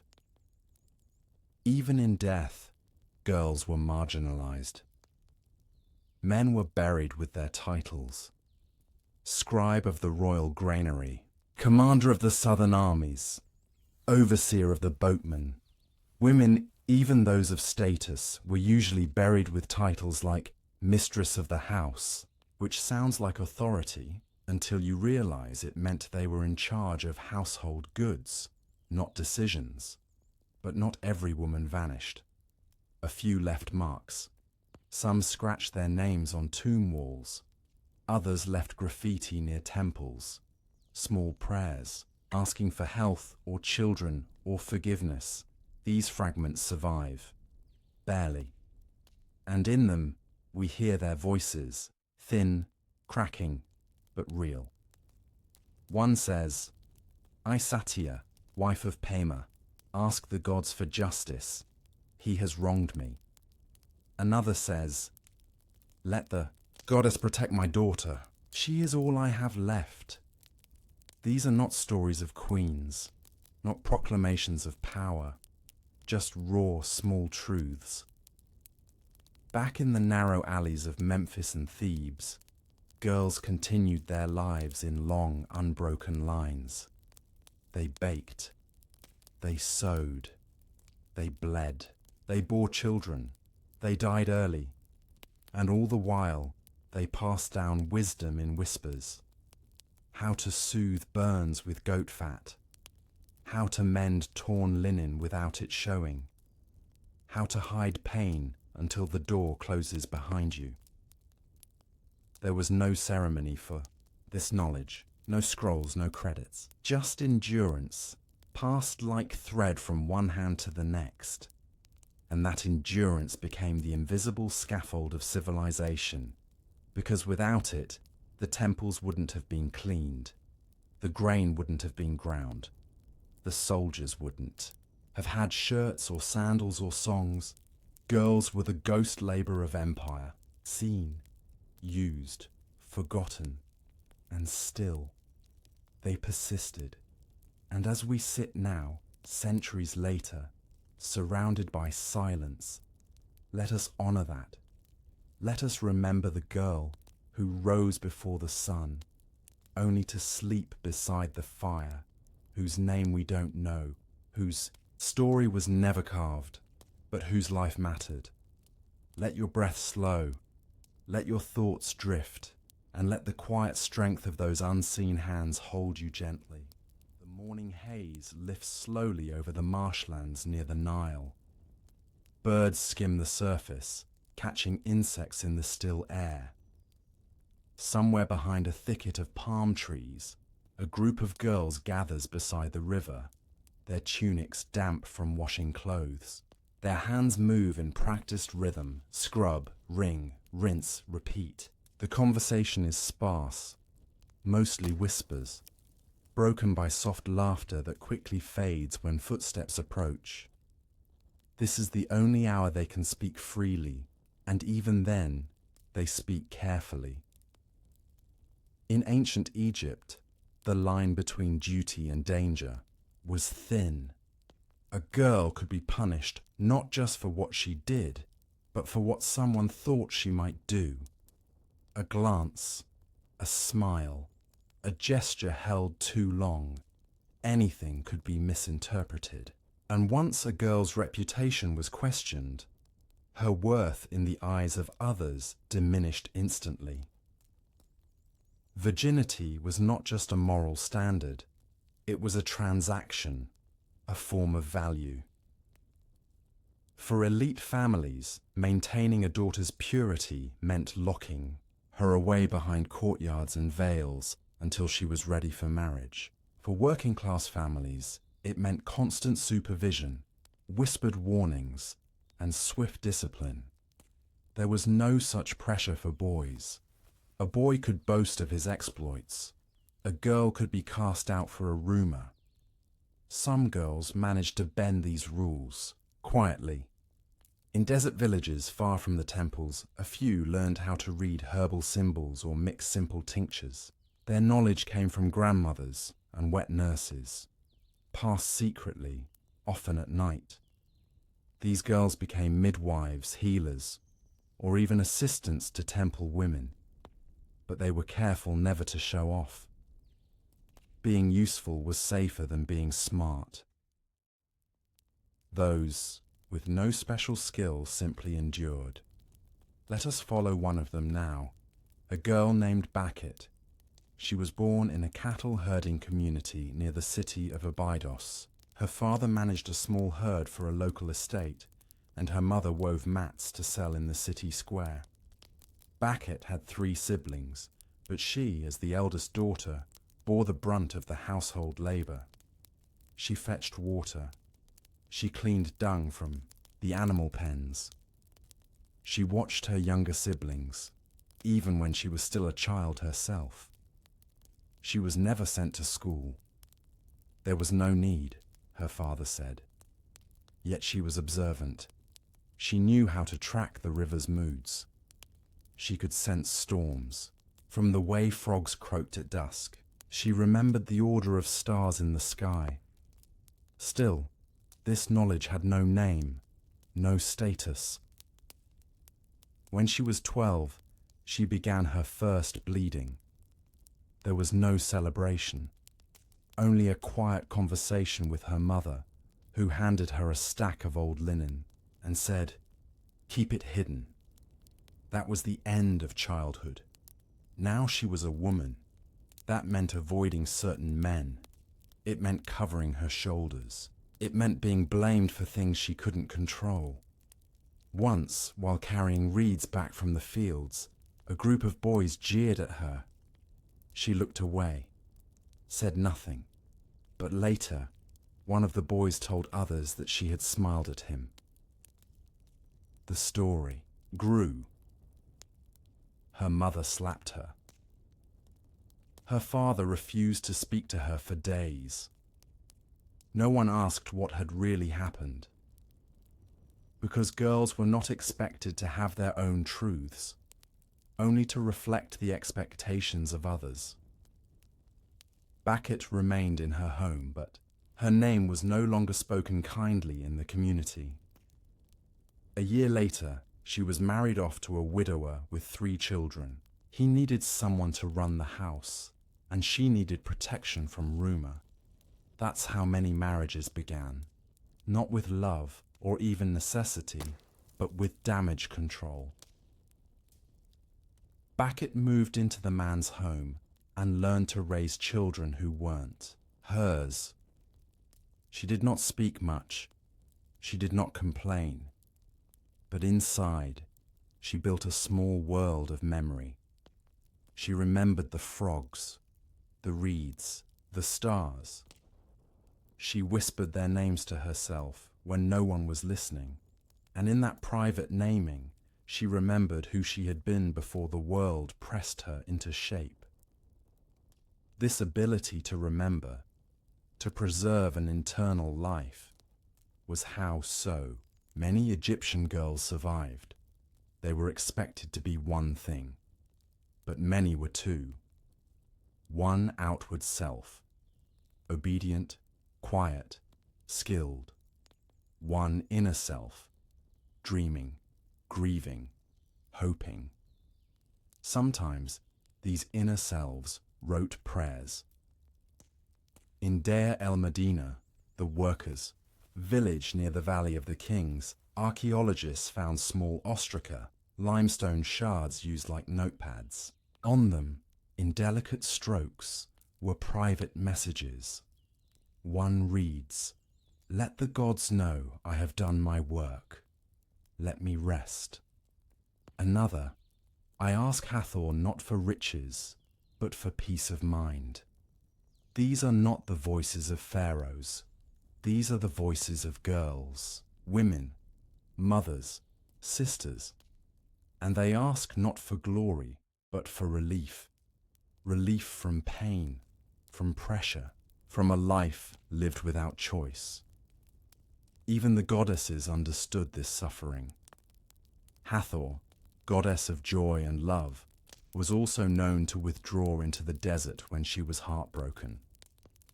Isis, queen of magic, wandered the earth in mourning after Osiris was killed. Taweret, protectress of childbirth, was depicted with a lion's strength and a hippo's ferocity, because gentleness was not enough. Egyptian girls found comfort in these figures, not because they offered miracles, but because they understood struggle. And still, despite it all, girls carried on. They kept homes alive. They raised children, often alone. They managed food, medicine, rituals, cleanliness, and relationships. They weren't remembered for it, but they did it anyway. Let us return one last time to the river's edge. The girls are washing now by moonlight. The work is the same. But something in their movements is different. One of them hums, another smiles, a third looks up at the stars and whispers a name, her own. It will never be carved into a temple wall. It will not be read in scrolls. But for a moment, it exists fully, proudly, quietly. And that is everything. Let your eyes close now. Let their strength sink into your breath. Let the girl whose name was never spoken become part of your dreams. Nightfall in ancient Egypt didn't bring silence. It brought a different rhythm. The market's shouting gave way to hushed murmurs behind thick walls. The clang of bronze gave way to the soft rattle of pestles grinding herbs for sleep, for pain, for childbirth. And somewhere beyond the glow of oil lamps, the Nile whispered in its own ancient language, steady, eternal. In a narrow home at the edge of a field near Akhmim, a girl no older than 12 kneels beside her mother, whose face is tight with sweat and pain. The labor has lasted hours. The midwife is late. Blood darkens the linens on the ground. The girl's name is Tia. This is her first real glimpse of childbirth. She does not look away. She watches how her mother screams without raising her voice, biting, her lip pounding her hand into straw. She sees the way pain folds her body into something small.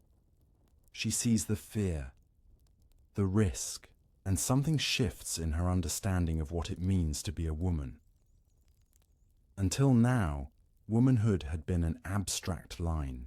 Her mother's lessons, the temple carvings of goddesses, the rules whispered by aunts. Now, it is flesh and bone and danger. Her mother survives, but barely. Tia is told this is normal. This is how life begins, with tearing, bleeding, risk. There will be no rest for the girl.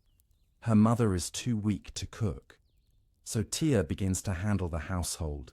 She kneads dough, boils lentils, cleans the cloths. Her younger brother, barely 4, cries every time she touches his hair the wrong way. Her father doesn't speak to her, only gestures. And yet, even in this stress, Tia does not ask questions. She has learned not to, because in ancient Egypt, girls were not praised for curiosity. They were praised for obedience, silence, and strength without complaint. There were no scrolls celebrating their endurance. No tomb inscriptions for managing 3 children before the age of 15. No statues for calming a dying parent in the heat of summer. But that is how most of Egypt ran. Not through kings, but through girls like Tia. This unacknowledged labor began early. A girl might be 5 when she started grinding grain, 6 when she fetched water alone, 8 when she looked after a sibling through illness. By the time she bled for the first time, she was already considered a small adult. The rituals of protection began. Amulets, small spells, instructions whispered by older women. Some amulets were shaped like frogs or cowrie shells, symbols of fertility and protection. Others were crude drawings tucked beneath a pillow. These tokens did not prevent suffering, but they gave comfort, something tangible to hold when everything else felt uncontrollable. And so, the girls carried these small talismans through the endless tasks of life. One girl, Merit, worked as an apprentice to her aunt, who was a healer. Every morning, they walked through fields to gather plants, henna, mint, garlic, frankincense. Merit learned which roots to chew for stomach aches and which resins to burn for bad dreams. But even as she gained this knowledge, she knew her fate was not freedom. It was servitude of another kind, wife, mother, caretaker, until death. She would pass on what she knew to her daughters, and they too would live within the same slow, grinding loop. The truth was brutal. Girls in ancient Egypt had value only when they could provide labor or fertility. A girl who could not marry was considered a burden. A girl who could not give birth might be cursed or cast aside. This belief system came from deeply held superstitions. The gods were believed to reward balance, ma'at, and any deviation from fertility or domestic order was seen as a disruption of that balance. So, if a girl miscarried often, people whispered that her ka, the part of her soul that carried energy, was damaged. If a girl was too outspoken, they said her ba, the part of the soul associated with individuality, was unstable. Even misfortune was her fault. She was taught that her suffering was not punishment, but expected, and in this expectation, entire generations of girls buried their dreams in silence. Still, some found small ways to live. A girl might trade herbs quietly and keep a portion of the silver rings for herself. Another might hide a clay figure beneath her bedding, one shaped like the goddess Bastet, protector of women. A third might teach herself to read the carved names on temple walls, practicing when no one was watching. These small acts of rebellion did not change society, but they changed the girls. They gave them the smallest, sharpest kind of power, knowledge of self. In the city of Asyut, archaeologists discovered fragments of a girl's writing practice. A few lines of hieratic script on a potsherd. No name, no date, just repeated phrases, like someone teaching herself how to shape the world with symbols. One phrase: "The moon is high, I am learning." Another: "My name is not forgotten." We don't know if she was punished for learning. We don't know if she was allowed to keep going, but those fragments survived thousands of years, and so did she. Now, in the final days of her life, a woman like Tia might sit beside her grown daughters and pass on the knowledge that no scroll ever recorded. How to soothe a colicky child. How to hide tears from a husband. How to mourn while cooking lentils. How to keep something of yourself in a world that demands you give everything away. This oral tradition is the true archive of ancient Egypt. Not the tombs, not the gold, but the living memory passed in the space between women. And that memory survives even now, beneath the dust of history, beneath the myths, in the silence of the overlooked. Girls were never statues or hieroglyphs. They were firewood bearers, dishwashers, caregivers, survivors.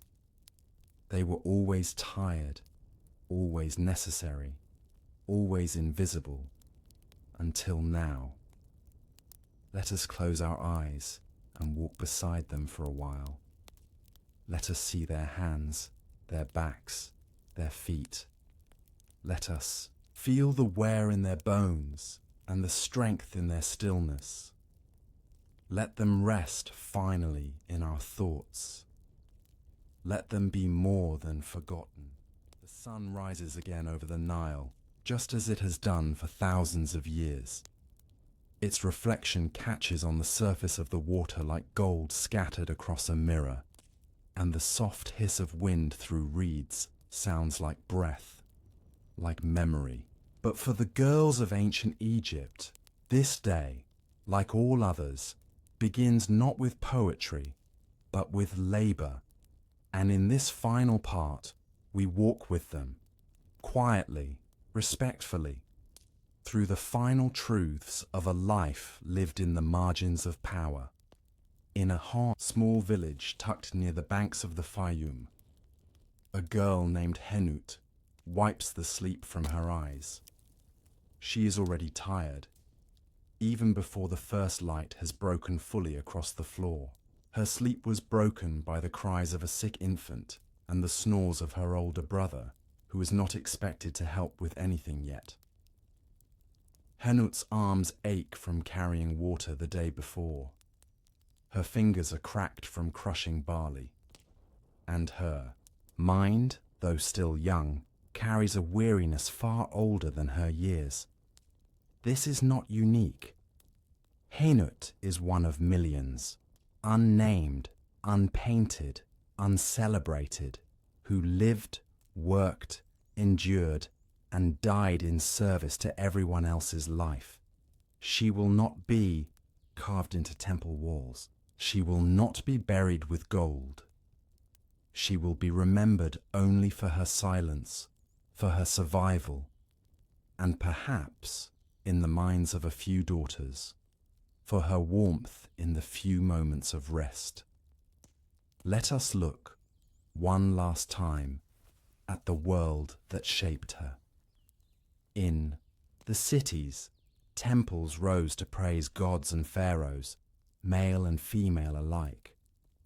Isis, Hathor, Bastet, Nephthys, all powerful women in myth. But in daily life, real girls like Henut could not inherit that power. It is a paradox of ancient Egypt. Divine femininity was worshipped, but human girls were often denied agency. The myth of Isis gathering Osiris's body is told with reverence, but girls who gathered the bodies of their stillborn siblings were forgotten. Hathor is called the Eye of Ra, the mother of joy, beauty, and music. But girls who sang lullabies to crying infants as they cleaned wounds had no such title. Even queens, though elevated, were not always free. Nefertiti, so famous now, vanished from records late in her husband's reign. Mother of Akhenaten, was wise, but maneuvered carefully through a world of men.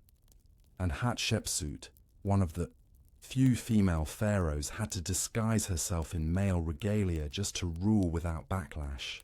What does that tell us? It tells us that even at the highest levels, femininity was tolerated only when it conformed, when it served, when it hid its truest form behind acceptable masks. And down at the lowest levels, the level of Henut, of Bakhet, of Tia, there was no mask, only work, only pain. Let's walk through that pain, without fear, without embellishment. Pain was in the daily chores that wore down joints and shortened lifespans. Pain was in childbirth, where women often died alone or with no medical care. Pain was in marriage, especially to much older men chosen without consent. Pain was in widowhood, where women might be discarded or blamed. Pain was in menstruation, spoken of only in shadows. Pain was in the loss of babies, again and again, and being told to smile through it. But worst of all, perhaps, was the pain of being erased. Girls were not named in most legal documents. They were not listed in temple donation records. They were not painted as scholars, artists, or officials. Even in death, tombs listed wives only as beloved of X or mother of Y. Their own identities existed only in relation to men. And yet, even in this erasure, there is a soft defiance, a quiet power, because somehow, despite it all, these girls lived. They raised families. They passed on knowledge. They kept the fire lit, the bread baked, the floors swept, the herbs crushed, the prayers whispered. They made the world run, and they did so invisibly, not because they were weak, but because they were never given the choice to be seen. But now, we see them. We see the girl washing laundry in the Nile, looking up at the sky, wondering if anyone will ever know her name. We see the girl bandaging her mother's hands after too much work, hiding tears because she's been told tears are shameful. We see the girl who dared to write, to learn, to hope, even if she had to hide it in the hem of her robe. We see the midwives who whispered comfort, the daughters who stayed behind when their brothers were sent to learn, the young mothers who died nameless and left behind children who would never know their softness. We see them now, and in seeing them, we give them back what time tried to take, their dignity, their labor, their stories. Let us end this journey not with sorrow, but with acknowledgement. The truth is that life as a girl in ancient Egypt was not always brutal. There were moments of laughter. There was beauty in rituals, in dance, in friendships formed while grinding flour or sewing linen. There were good mothers. There were kind sisters. There were flashes of joy. But the weight they carried was real. The injustice was real. The silence was real. Now, in the stillness of this final part, let your breathing slow. Let their voices come to you, not loud, not angry, but steady, like the river they were born beside. And let this be the story that holds you tonight. The story of millions of unnamed girls whose lives shaped the foundation of a civilization. They were never pharaohs. They never ruled armies. They rarely chose their path, but they endured. And that is a power greater than any crown. Close your eyes now. Let their memory be your calm. Let the dust settle over the past, and let them rest in peace at last, knowing they are no longer forgotten. Good night.